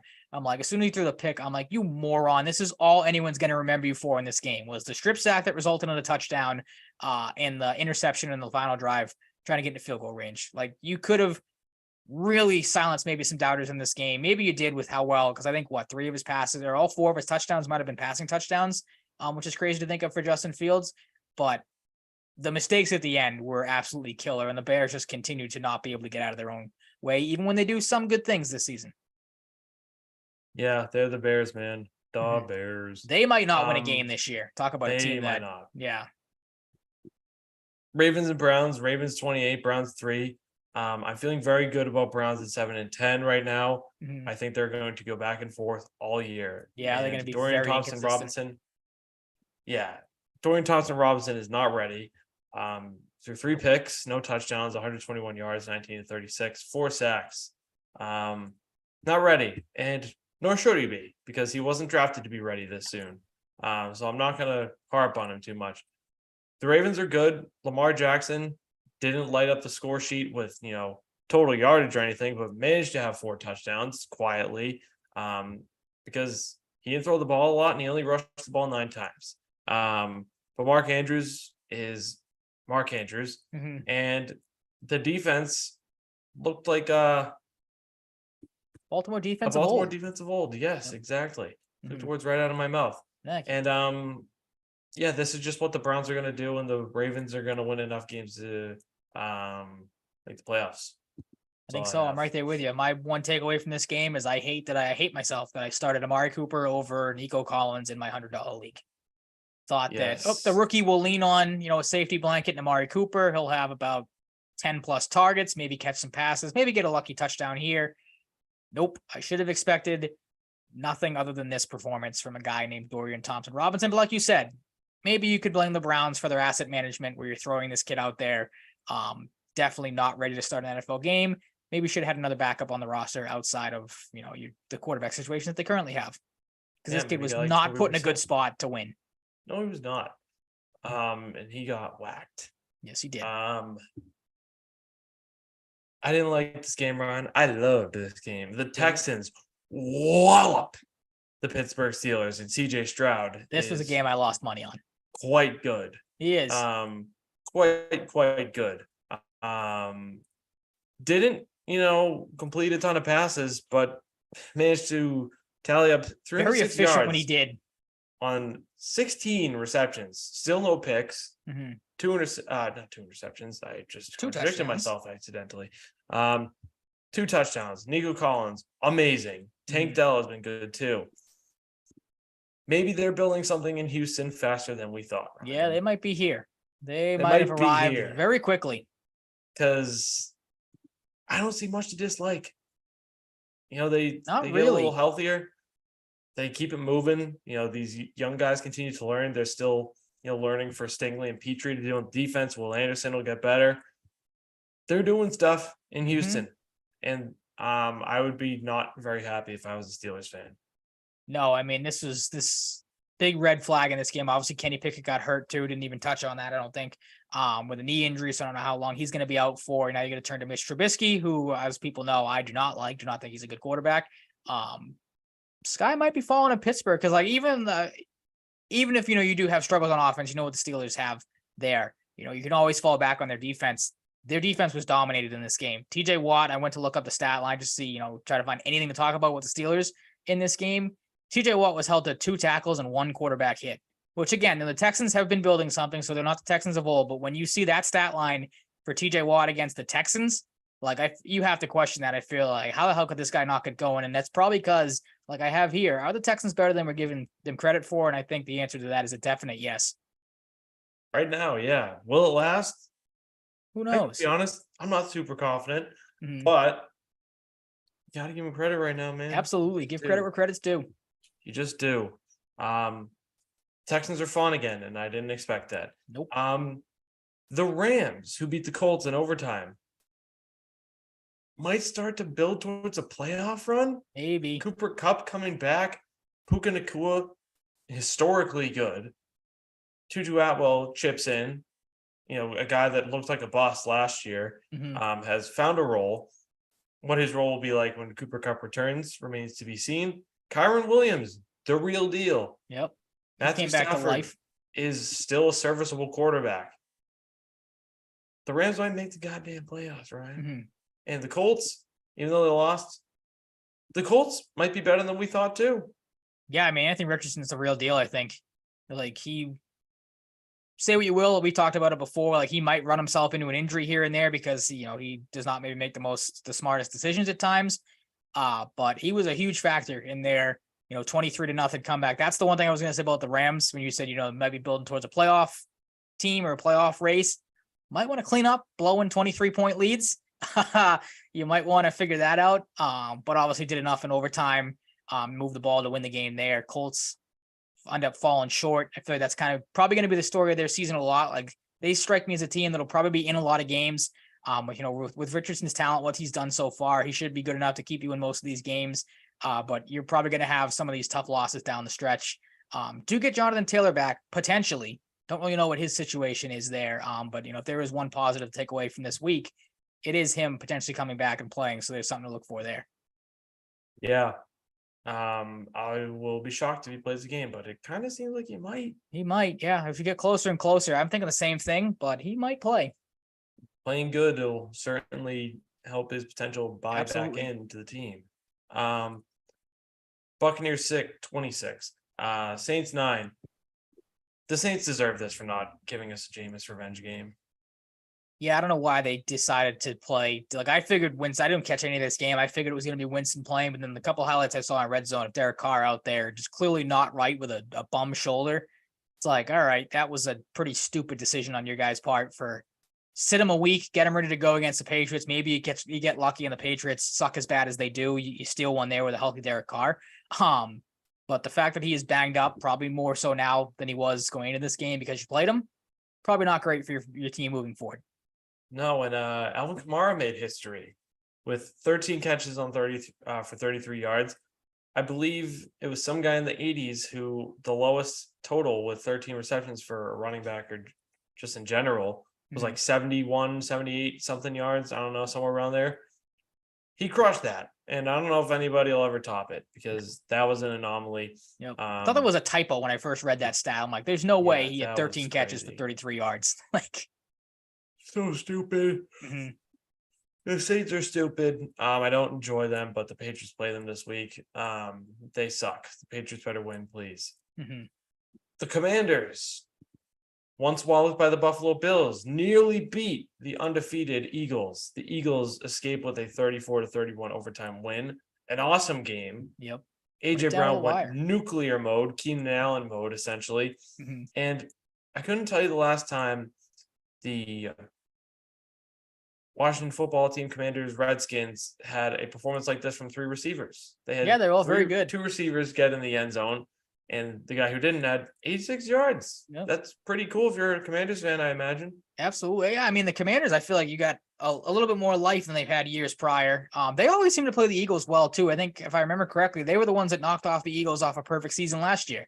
I think beat them either on a Perhaps. Sunday night or Monday night game. Curtis Samuel did something. I feel like he doesn't really get any attention anymore. Yeah, he's kind of the forgotten man in that offense. Obviously, with McLaurin being as good as he is, Dotson, being a young stud in the making potentially, Samuel kind of goes by the wayside. But they obviously use him in different ways. Got a rushing touchdown in this game, which was probably good to see for him. Yes, I once yearned for Curtis Samuel to be a Patriot. Yeah, I'd honestly take him though, even though he'd probably suck on this team because they wouldn't know how to use him. No idea how to use him. He'd play like 12 snaps a game. Yeah, I am exactly. Ryan, I'm worried about the Cincinnati Bengals, our Super Bowl champion. Titans 27, Bengals 3. Jamar Chase was right about Joe Burrow. He'd rather have him sit out the first 5 weeks. Mm-hmm. He was right. Joe Burrow was not right. The offensive line is not great. And the Bengals are bad. Yeah, it's not looking great for them. I mean, now you At get Jamar point, Chase pissed like off, said, it seems like. Be bad and give the New England Patriots T. Higgins. I don't care if the Patriots win 6 games. I would like T. Higgins. Mm-hmm. Even though T. Higgins, I did that again. That's 2 weeks in a row. I think I've called him that. Even if T. Higgins' ribs are all fractured up and not doing too good, fair enough. But that's the thing. It's like it's already a struggle for the Bengals. Now you have him hurt. You're obviously your big number 2 receiver. Jamar Chase does not seem to be happy, as so I'm sure people saw the post game comments of him saying he's open. He's always effing open. See, I kind of took those as not as a shot or anything. I kind of took it a joke. Hey man, I'm me. Hey. But yeah, that's a fair way to look at it. Look at me. Fair enough. But yeah, I'm right there with you. Joe Burrow is clearly more hurt than he's leading on. And if this continues to linger, the Bengals we are going to look very dumb picking the Bengals to win the Super Bowl. Like I said, I cashed out for a whole $2 on my $5 Super Bowl future. Yeah. I don't feel comfortable riding with that at all. So my Super Bowl future was because Jersey Jerry's ghost said to bet on the Jets to win the Super Bowl. So I didn't want to disrespect the ghost, Aaron Rodgers, towards Achilles. So cashed that out, and I cashed out the Patriots' exact outcome to lose in the wild card round. So yeah. My futures aren't doing too good, but I have some individual player ones that I hope hit. But that's bridge we'll cross in the future. Mine's not doing good either. I just remembered. Sorry to cut you off, but I can't cash out of my rookie of the year bet. That's not gonna hit either. I just realized. Who is it? Christian Gonzalez. Oh, geez. Yep. That's unfortunate. Yep. The Chargers beat the Raiders, unsurprisingly, but this game shouldn't really have been close because they had a good rookie in the preseason start, in Aiden O'Connell. And, the Chargers are just held back by Brandon Staley. They're so dumb. And they had Khalil Mack tie for the league lead in stats in one game, and they only won by a touchdown. Yep. Against a horrible team, a horribly coached team. Mm-hmm. A team where you've got the owner yelling at fans, telling him to fire McDaniels. Yep. Shambolic, and you win by 7 points. The Chargers are better should be better than they are, and as a punishment for their crimes, I think they should give Justin Herbert to the Patriots. That would be nice. I'd like that. At least the Patriots wouldn't play him with a broken finger. You have a bye week coming up. Get the guy out of there. It's the Raiders. You should be. I don't know who the backup is in LA. But you should be able to beat this Easton team. Stick, named affectionately after a ice hockey I was stick. just gonna say a hockey stick. Yeah, Yes. yeah. But yeah, I mean, this game was gross. So you really shouldn't expect anything less at this point with two, like you said, idiots at the helm of both these teams. Josh McDaniels is gonna get fired by the end of the season. I don't think he survives No with fucking chance. his horrible coaching. The only thing you could take away if you're a Raiders fan, Josh Jacobs looked like he returned to form with the 17 rushes, 58 yards, and a touchdown, and had 81 yards on 8 receptions. So Josh Jacobs may be Pretty back. good. Obviously the Chargers on a bye week, try to get healthy, get Austin Eckler back, get Justin Herbert, figure out his finger situation, and go forward there. But a team that is definitely, like you said, should be playing better, and should be better than they are. Ryan, I'll give you a trade idea Okay. for the Las Vegas Raiders. Chase Claypool and a draft pick for Hunter Renfrow, who the Raiders do not use. As I We'll change the scenery for both guys. completely forgot the Raiders even had him. Yeah, that might not be the Hunter craziest thing. Renfrow was a scrappy guy for Justin Fields to throw to, short routes, crossing routes, slant routes. Wouldn't be the worst thing possible. I Screens? don't hate that. Just throwing it out there. Yeah. You heard it here first.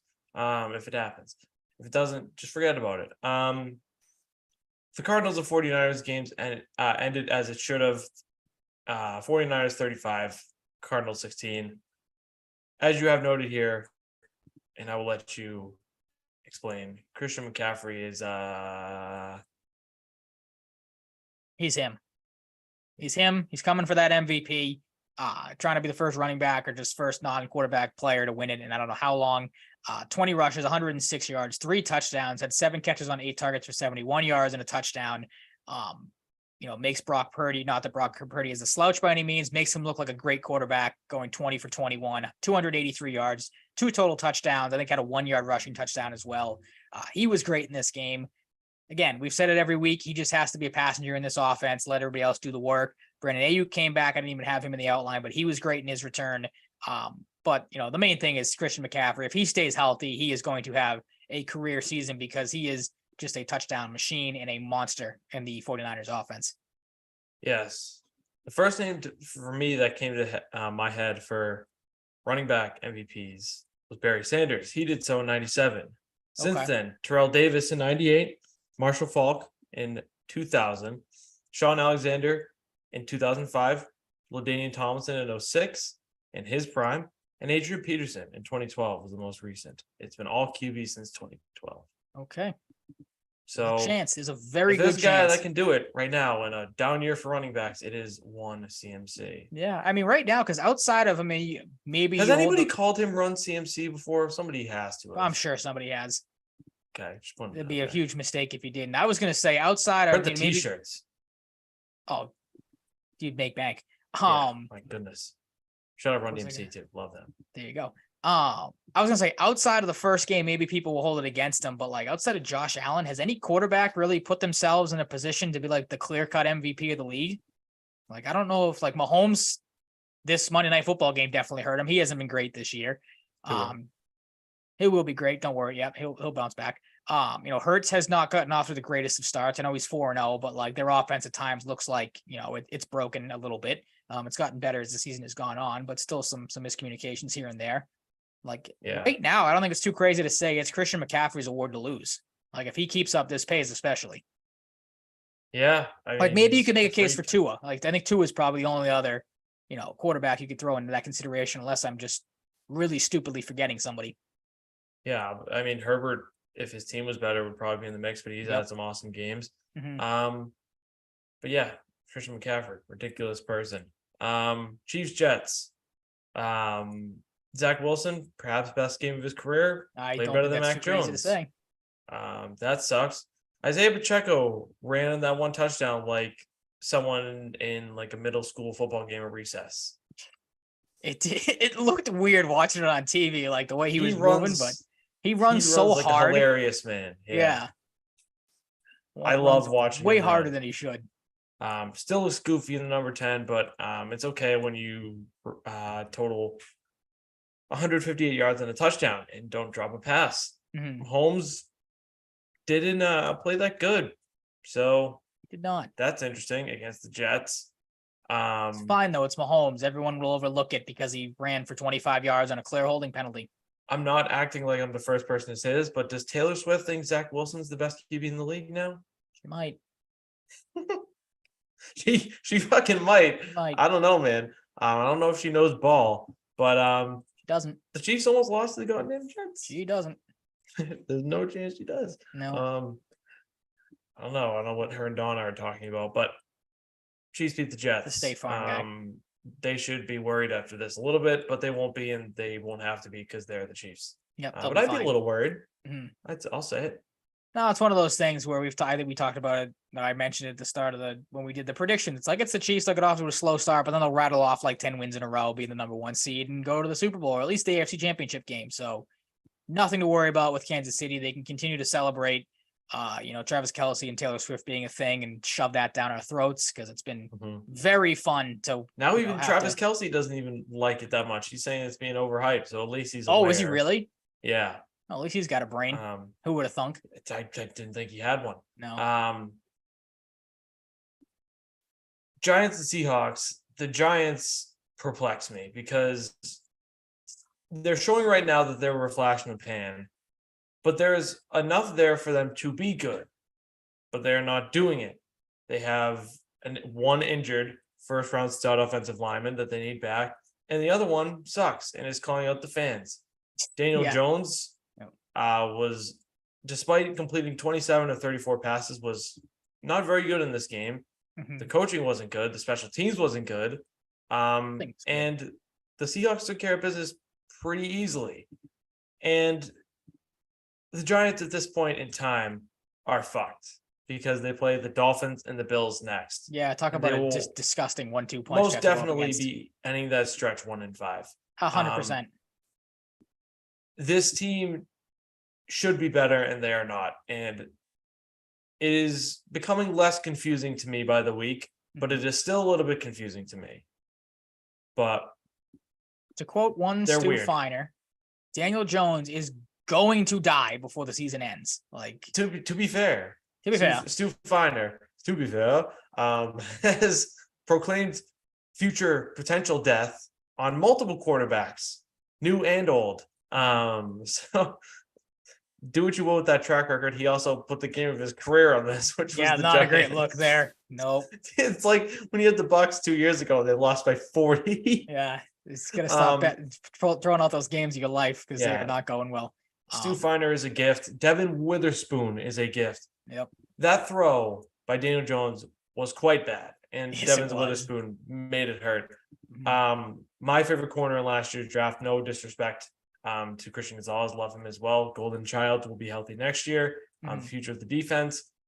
Devin Witherspoon, this might be the beginning of something pretty special with him. Definitely his coming out party. Here's breaking out party, however you want to word it. He is awesome. Yep. Very much awesome. So is their defense. 14 QB hits.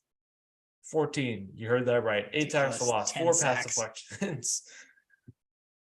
2 forced fumbles, a fumble recovery, and 10 sacks, as you mentioned. Witherspoon, a 97-yard pick six, 2 sacks, 7 tackles, 3 QB hits, 2 tackles for loss, and a pass deflected. It's quite literally all over the field. I don't know if I've seen a performance like that from a cornerback in quite some time. I can't think of one. Dude, excellent. He is the real deal and then some. Yep. He's here, man. He's fucking awesome to watch. And so are the Seahawks. So credit to them, credit to Geno Smith. It wasn't just a flash in the pan so far.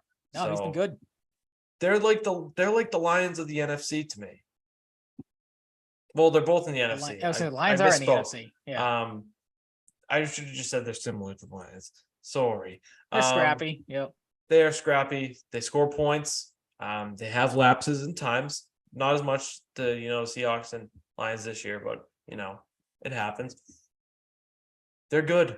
They're good. And they're just fundamentally sound, it seems like. They are. Like what did I almost call him? I don't know what I almost just called Pete Carroll. Like you almost said Phil. I think I almost called him Phil Carroll. Yeah. He's got the team where it needs to be, and trading Russell Wilson was a very good decision. Absolutely. Week 5, Ryan, and we start off with a stinker tomorrow night.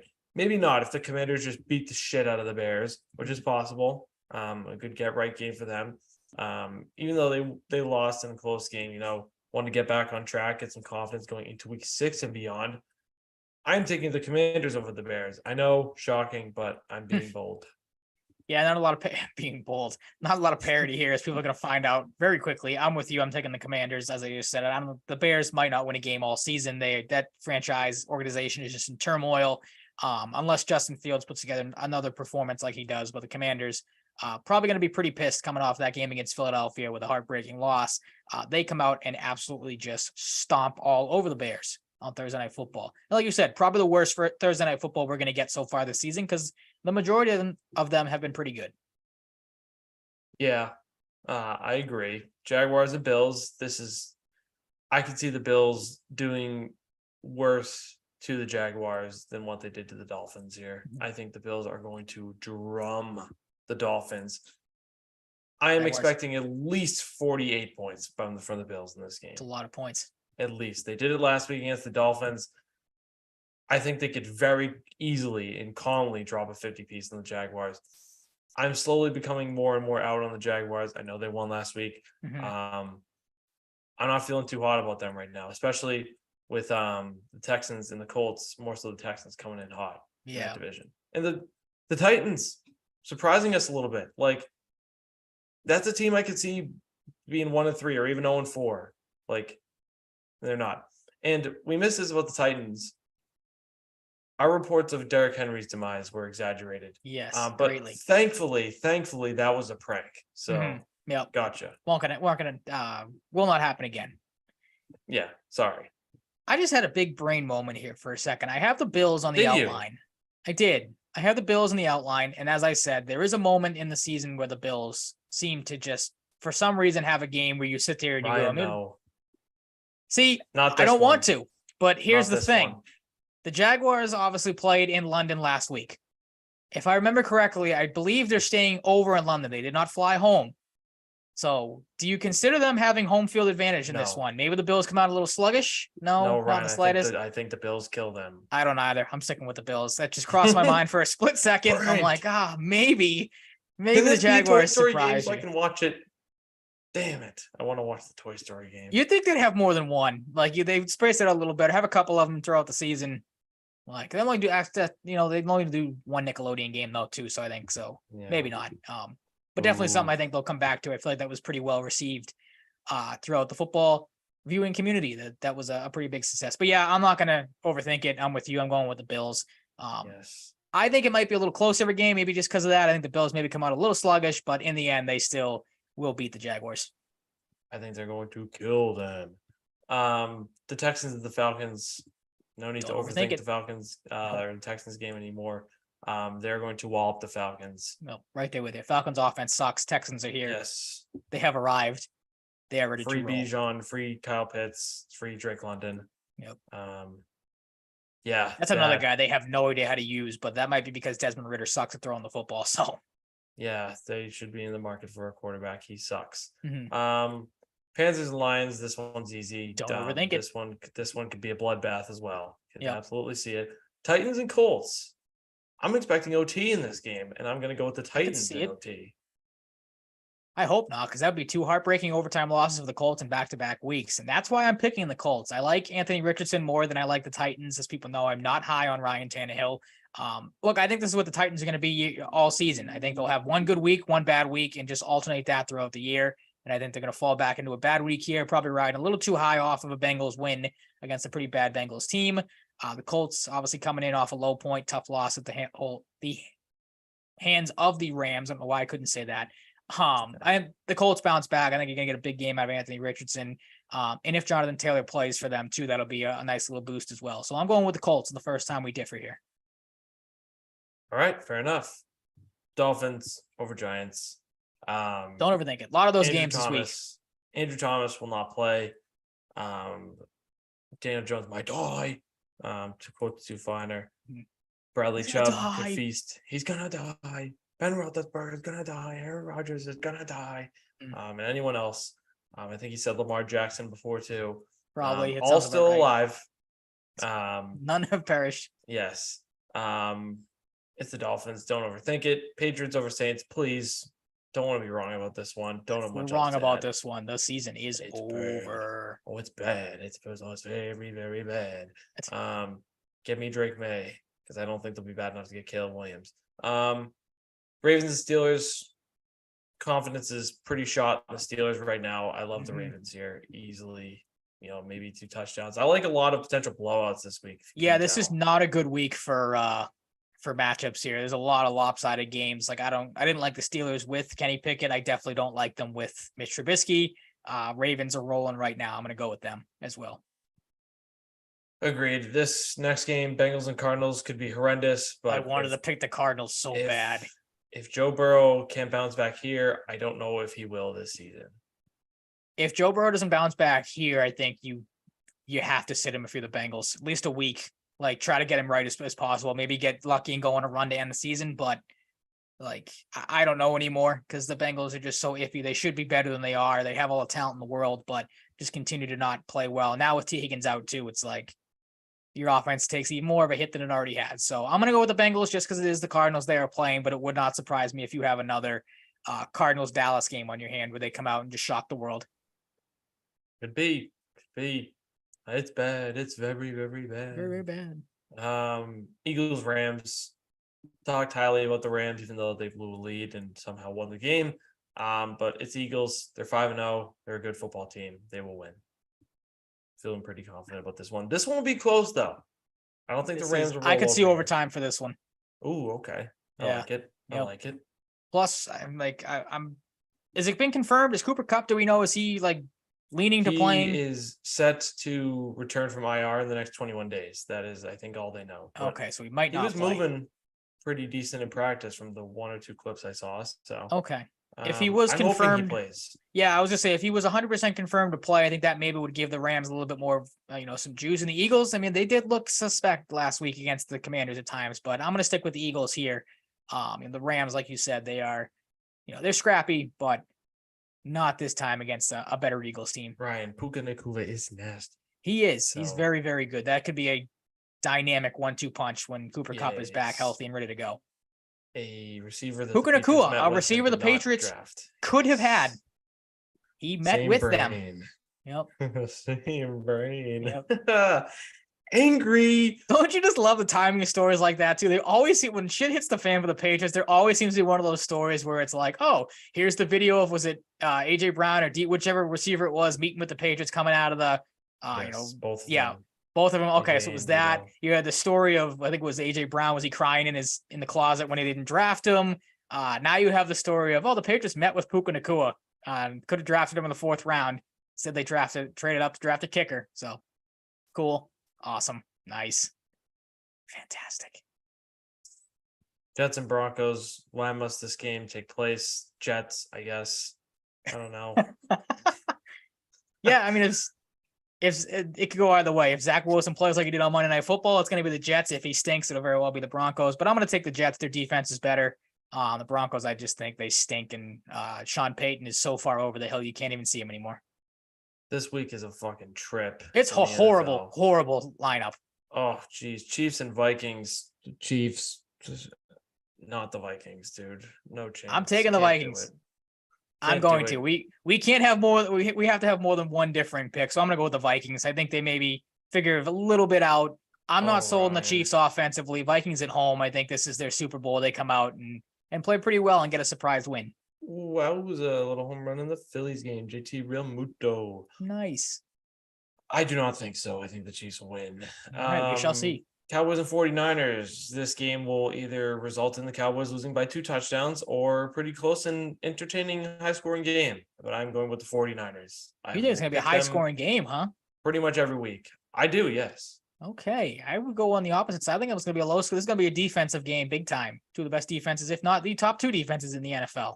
But also 2 very good offenses, too. But I think defense reigns supreme. I'm with you. I'm going with the 49ers because they are at home and they are the better team than the Cowboys. Yes. Packers and Raiders, Monday Night Football. Don't overthink it. Yep. Don't overthink it. The Raiders are one more loss away from just completely imploding. Like that, There is going to be so much just bad that comes out of that team when they lose this game. Trade Jacoby Myers back to the Patriots. Yeah, that'd be nice. That's like 14 players I've asked to be traded to the Patriots this episode. It's bad, guys. I'm sorry. It's all right. Ryan, the Celtics traded for Drew Trades. Holiday. Yeah. Speaking of trades, this was a pipe dream less than, not even, actually literally a week ago. This is something we joked about. I texted you being like, hey, if I was Brad Stevens, I'd walk into Drew Holiday's, his, wherever he is, and be like, hey, you want to F over the Milwaukee Bucks together? Let's go F over the Bucks. Ryan. Probably wasn't going to happen, but it did. I called it. I said Brogdon for Holiday, did I not? You did. I can't imagine I was alone. You said get a disgruntled Brogdon out of here because I don't think that was going to work out the dynamic if he stayed. No distraction. Yeah, definitely. I think the better player in here. Yep. Picks don't matter. But trading Rob hurts. Rob was a that was the guy. thing that stunk. He was a guy they took a gamble on. Top 5 talent in that draft, falls to the end of the first round. Easily could have busted. And he was a guy that was hurt a lot, but he found an identity here, I think. And I think he matured a lot as a player. He had a lot of awesome moments, awesome defensive moments in particular, and went through a lot. And I'm gonna miss him. I liked watching him play when he was on. He was pretty dominant a lot of the time, I think. And it's just a necessary evil in a deal like this. If you want to improve your chances of contending, which are already good, you make this deal 10 times out of 10. And it sucks that you have to send a guy like Rob out, but it's just the business, man. Yeah, I mean, it surprised me because I was at work when this happened. We were on break, and a buddy of mine texted. Obviously, we had talked, last week, and we kind of speculate, what would a package look like? And it was something along the lines of this. If you went on Twitter, it was this, or maybe you take out Rob Williams, you add Al Horford just so you make the money work. But that was all the speculation. So when my buddy sitting across from me, he goes, "Oh, the Celtics traded for Drew Holiday." I'm like, "No, they didn't," because I hadn't got a notification on my phone or anything. I'm like, "What are they?" He goes, "Yeah, they traded Brogdon, Williams, and a couple of first round picks." And I was like, "Dude, that's just a mock trade. Everyone and their mother's been saying that." And then you obviously get the multiple reports come in. You're like, "Oh crap, they actually did it." I'm with you. Like I said it when it happened. I think I texted you when it happened. Like giving up Rob Williams, it sucks. This is a guy you grew to really enjoy watching play here because, like you said, he was dynamic when he was out there. Elite rim protector at times, great on the defensive end. Obviously, everybody loves watching the lobs and everything. But as you just perfectly said, it is a necessary evil to give him up. I think I saw a tweet that report was any trade for Drew Holiday, the Trailblazers wanted started with Rob Williams. So obviously, you knew you had to give him up. I'm fine with giving up Brogdon. No, qualms there over that. I think we both are in agreement. It's a guy that probably needed to go because I don't think the dynamic would have worked. You get a better player. You get a better Marcus Smart here. Drew Holiday, a guy that has had plenty of, career accolades, an NBA champion, something you don't have on the roster. That's a big thing for me. You get a guy in this locker room that knows what it takes to win.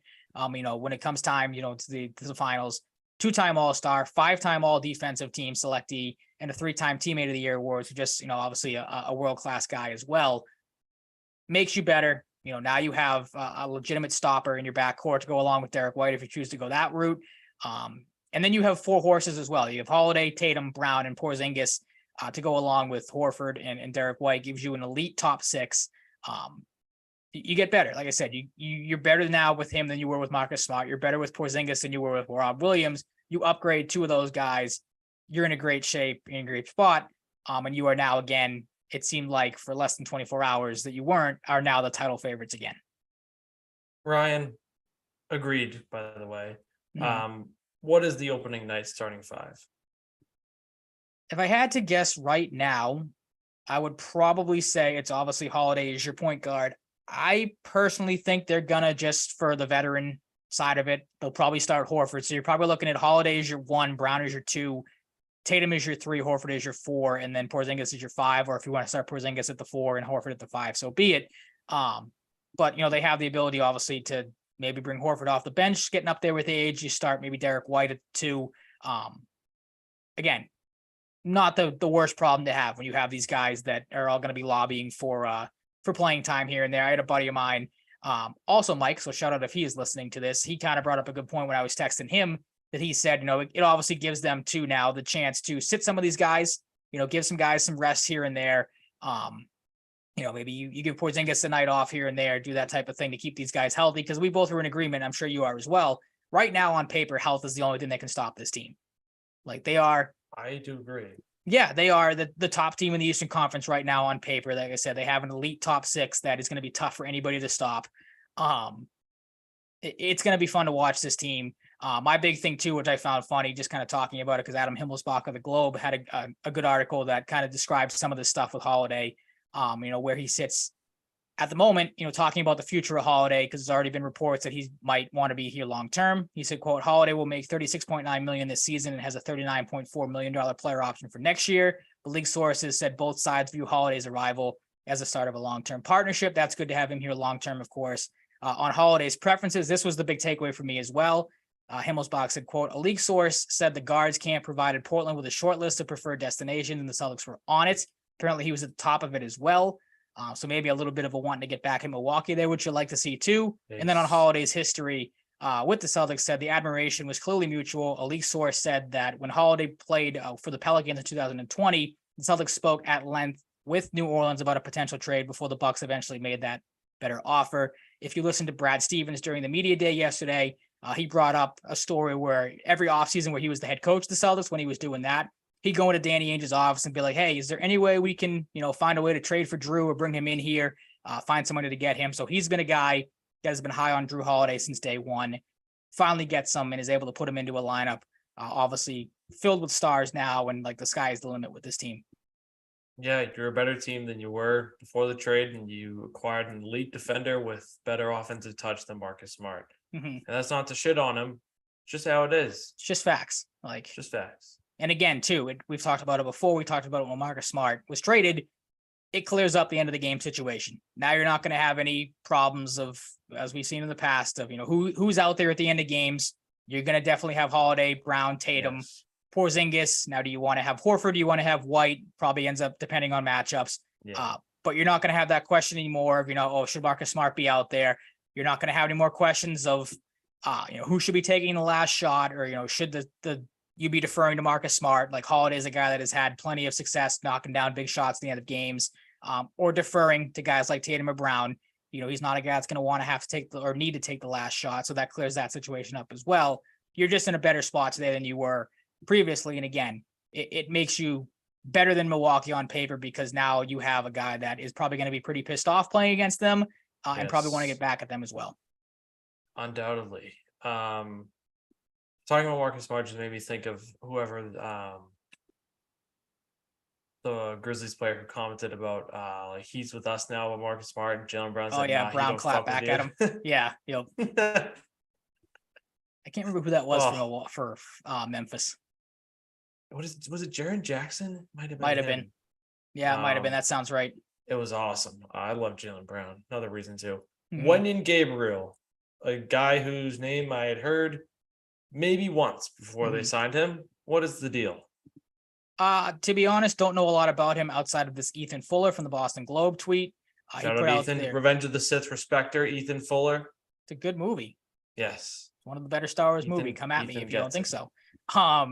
But he said, quote, pretty clear what the Celtics are looking for by bringing in Wenyen Gabriel into training camp, a drop coverage big and a rim protector. Gabriel consisted 42.6% of opponents' shots at the rim last season, and the 93rd percentile at his position per B-ball index, 1.2 blocks per 75 possessions. So what that basically translates to is you're getting a reinforcement for losing Rob Williams. Like you were a little thin in the front court, especially at the center position. This isn't a guy that's going to come in and demand, a ton of minutes off the bench. 68 games last year with the Lakers had 2 starts as well, averaged 5.5 points per game, shot 59.6% from the field to go along with 4.2 rebounds. Almost 60% from the field. Oh, he probably just had the same like Rob did, post-ups in the paint, dunks. So pretty good. Yeah. Yep. No matter how you look at it. Absolutely. So yeah, I mean, he's just another body out there. You get some reinforcement. But that was the big thing too for me, is like this happened, I feel like, minutes after they traded for Drew Holiday. So yep. Brad Stevens continued to be proactive, which was good to see. And then obviously he said too in his media day stuff yesterday that they're not done tinkering with the roster as well. So more moves could be coming. Whether that means, they're going to be active during the season trying to get guys in, or, still looking to add some names before the season starts. Either way, I'm happy to see a GM and a team be proactive and want to get better. and make the moves and the hard decisions to do so. Me too, man. Me too. Celtics are freaking good, real good. Yes, they are. The Bruins, Ryan, are in a different spot, but they have some things to like right now in the preseason. Most So notably, I've heard. recently, an interesting thing. Dan Heinen is not on the final preseason game roster next year. Now, some may think maybe that means they're letting him go. It could also mean they like his spot on the team. Maybe he gets signed and he's the 13th forward. Mhm. Maybe you waive Brown, Greer, and Boquist. Maybe Heinen beats them out. Just something to monitor. We'll see what happens in the next couple days. But other than that, Fabian Lysell, Michael Callahan, John Farinacci all sent to Providence camp. 5 others waived. Trevor Kuntar, Mark McLaughlin, and Georgi Mikulov also reported to Providence. Thought Trevor Kuntar played pretty good last night. Shout out to the BC boy. Of the expected crew to be waived, Riley Walsh would have had to have been awesome to earn a 7th defensive spot, but Ian Mitchell beat him out. Anthony Richard, who was pretty good at times in the preseason, from what I heard. He gets sent down on waivers. Parker Wotherspoon, expected. Riley Walsh, somewhat expected. Alec Regula, 22 years old. He'll be fine with a year at Providence. And Dan Renouf put on waivers. And Frederick Brunet, I think one of the most under-talked about Bruins prospects. Second, it was either in points or assists among defensemen in the QMJHL last year. A 5th-round pick. Going into his draft year, played forward and defense. Pretty For good. the Victoriaville Tigers. Now just focuses on defense. He's just a slick left-handed puck mover. So another name to watch out for in Providence this year, Freddie Brunet. Turns out pretty well. Some people might be disappointed about Fabian Lysell, and I've seen a lot of people say, oh, he's a bust. No, he's not. He's 20 years old. Simple as that. And he was really good last year before he got a concussion against the Hartford Wolfpack. It takes time to recover from that. He worked his fucking tits off in Sweden. We saw it in behind the B a little bit. He's gotten a lot stronger. P. Jackson said his upper body strength has been noticeably increased. He needs to get his feet under him, and that was evident in the preseason. And that's okay. He doesn't turn 21 until January. Next year, if he makes the team, which he probably will in the fall, he's a 21-year-old player. And he'll probably get NHL games this year unless he really, really struggles. I urge you, if you are one of these people who is having doubts about Fabian Lysell right now, I understand it to an extent, but don't. Give it some Stay time. calm for now. He will be okay. He was a 2021 draft pick. He is still very young. He will be okay. And if he was on the roster, I think he'd do fine. There's some physical things I think he's going to have to get used to, but I think he'd be fine. So I just want to caution people to pump the brakes a little bit if you're not. Jason Megna was also waived. Nobody's really talked about Jason Megna, but he's kind of in the Anthony Richard camp, number 20.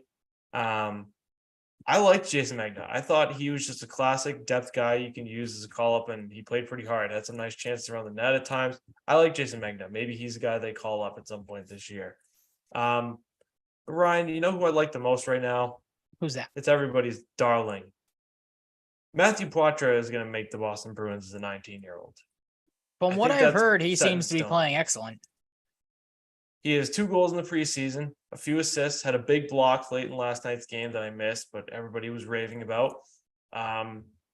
He's tenacious. He's a great passer. He was one of the best players in the OHL last year. He had 95 points in 63 games.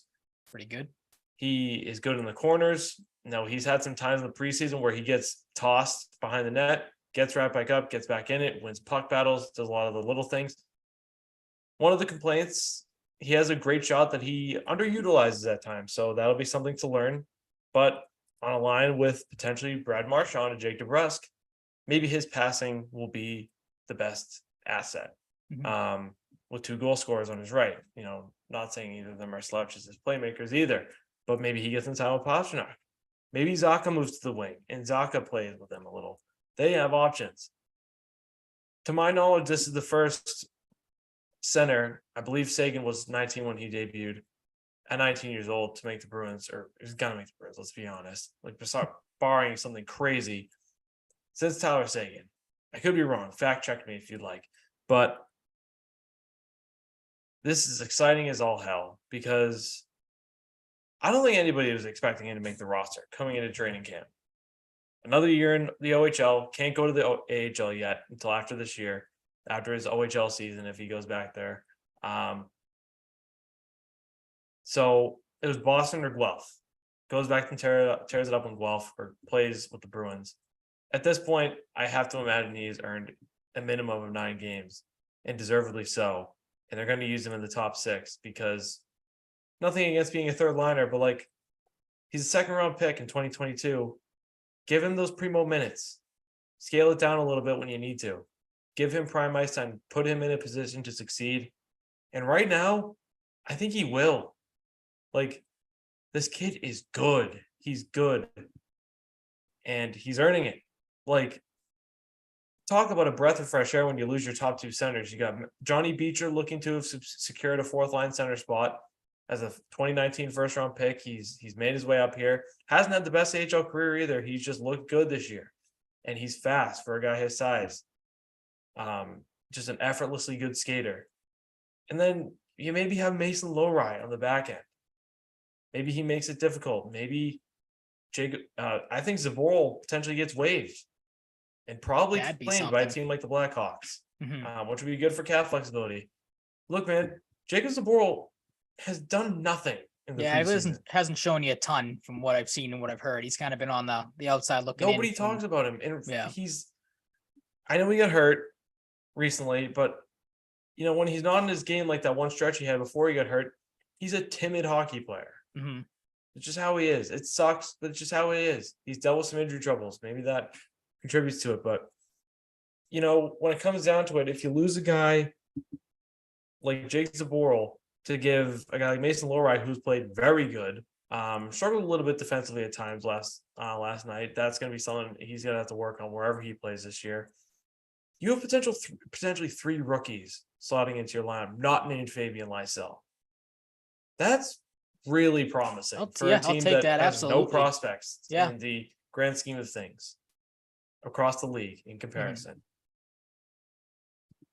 The Bruins are in a good spot.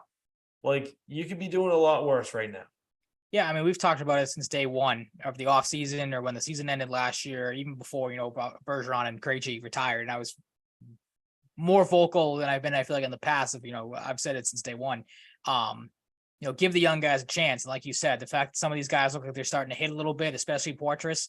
Poitras, thank you. It's going to take a while. I actually don't even know. I've heard Poitras and Poitras, so I guess we'll figure it out when Jack Edwards does one of his official pronunciations. Yeah, on opening night.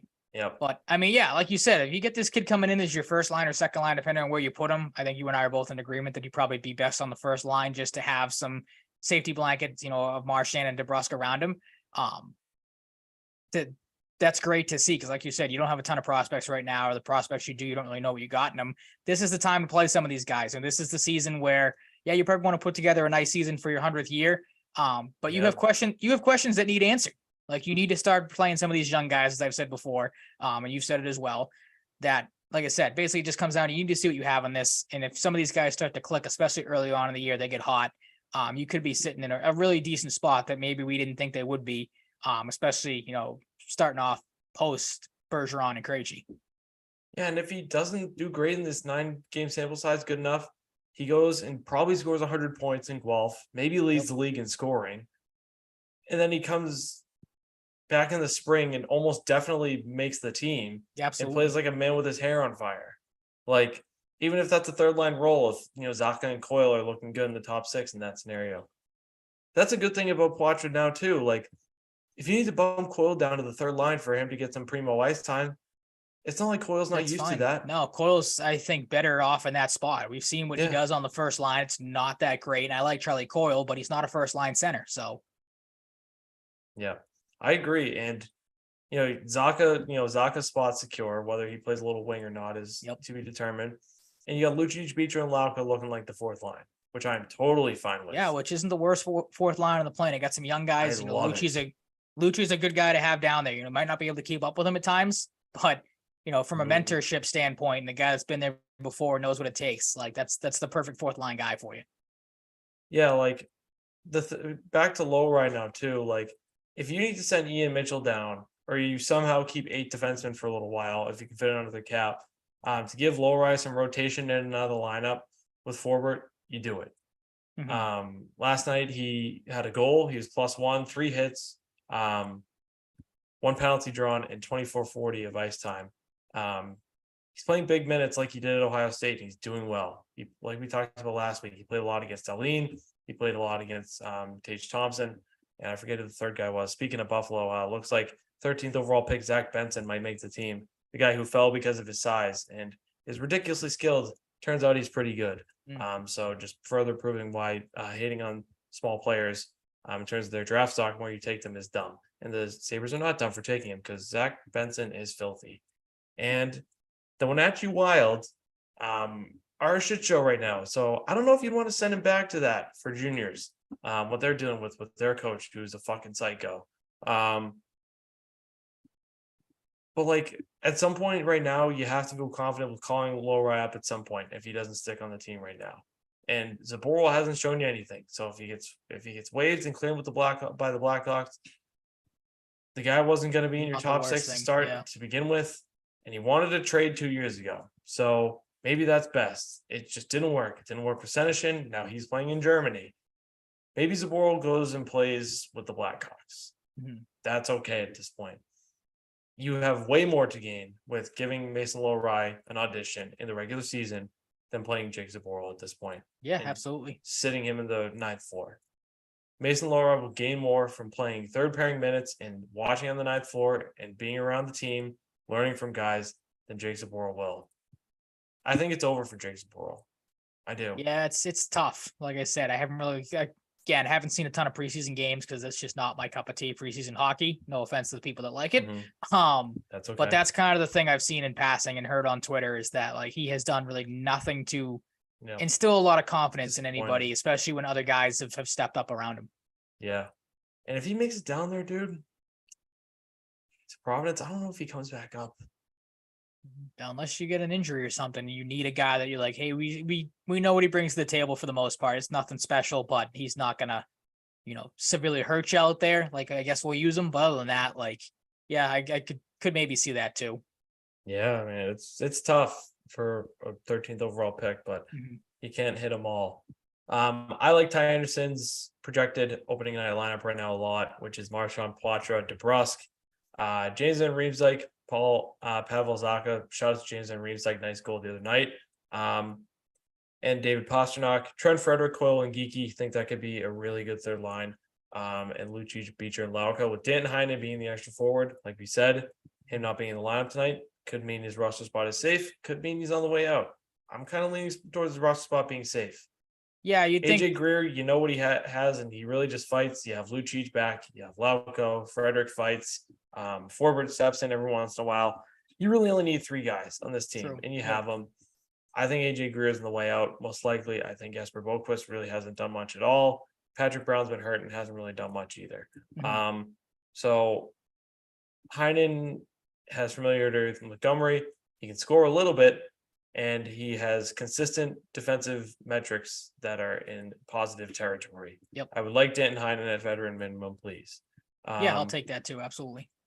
Yep. Matt Grzelcyk, Charlie McAvoy, Hampus Lindholm, Brandon Carlo, forward Shattenkirk, and Ian Mitchell as the 7th defenseman. He's played good this preseason, and Olmark and Swayman. Do you have any qualms? Not really. The only thing I was going to add about the Heinen thing, about you said him not playing, I feel like maybe the writing would have been on the wall more for him if he was playing. Then I would have I would have taken that as like, okay, maybe they're trying to show him off for another team to get in a trade or something like that. But I'm with you. Him not playing, I feel like kind of solidifies. And again, like you said, you know what you have in him. Good two-way forward, good two-way presence out there. So him sticking around wouldn't be the worst thing on the planet. No, yeah, man, he's a proven commodity, and he's an NHL player. Like, he provides. I mean, there's worse options you could go with that you wouldn't want to, because again, you know what you have in Danton Heinen. He can be solid when if he gets hot. Boquist and Brown too are guys that we're gonna have to really show out to make this. Yeah, exactly. Yep. Danton Heinen scored a goal. He's looked solid. I like the defensive impacts as well. Absolutely. Ryan, the Atlanta Thrashers might be coming back again. I feel like we have this rumor every offseason. Every year. Yeah. But Kevin Weeks, keep an eye on NHL expansion. I'm told South Forsyth, Atlanta, got their state approvals for their development project and seem to be the leader of the pack at this time of cities without an NHL arena yet. So very far away in the process, of course, but something to monitor. He also put out some of the names we recognize, but similar to NHL in terms of no official process. You have plenty of teams and expressed the interest in the following in no particular order: Quebec City, Salt Lake City, Metro Atlanta, South Forsyth, Houston, Portland, San Diego, and a second club in I assume GTA is General Toronto area. So That would make sense. I read that as GTA is in Grand Theft Auto, which did not make any sense. GTA Toronto would suck. Yeah, it would. My goodness. I'm still in the camp. I don't want the NHL to expand. Like, I'm cool with it the way it is. 8-8-8 is nice and clean. It makes sense. Don't It's please. easy. They will though. I think the expansion fee right now is low too Mhm. in comparison. That would be why. Yeah. Like it, right? I don't. I've said it before. I just don't get the desire to go back to Atlanta. It was a market that died off before because it didn't have any interest, and the teams that were there weren't the best. Like, I don't know why you want to keep beating a dead horse, for lack of a better term. Money. Yeah, and New that's the fans. obvious answer. Yeah. Jersey sales. Yeah. But again, who's to say like it doesn't die off again in 4 years like it's done in the past? So, like, if you want to do expansion, like maybe look somewhere else. Like, Atlanta might not be the answer. No, I think Houston is next still, if anything. Okay. No one I'm more excited about, Ryan, is the cap expected to go up. Very early projections That'd look be like nice. it could be from 87 to 88 million, up from 83 and a half. Big jump. Nice jump. Very nice Yeah, jump absolutely. for lots of teams. That is going to wrap up what was a loaded Wednesday night show. We'll be back next week on Thursday because I am going to the season opener for the Bruins. There you go. Lucic's first game back. Connor Bedard's second game just couldn't not go. Got tickets today. I don't know why I thought they opened up on Thursday. They do not. Nope. I'm very excited, but we will see you next Thursday. Thank you so much for listening. You can find us wherever you find your podcast. You can find us on Twitch and YouTube on the Full Press coverage pages. On Twitter, you can find us at Mike_Cratty, at Brian_Salvaggio, and the show at Sal and Cratty Pod. You can find us on TikTok at Sal and Cratty Pod. Throw that in the search bar. We'll see you next week. Stay safe, stay healthy, be nice people, all that good stuff. Hopefully the Patriots win, please. And Fingers crossed. yeah, we'll talk to you next week. Peace out.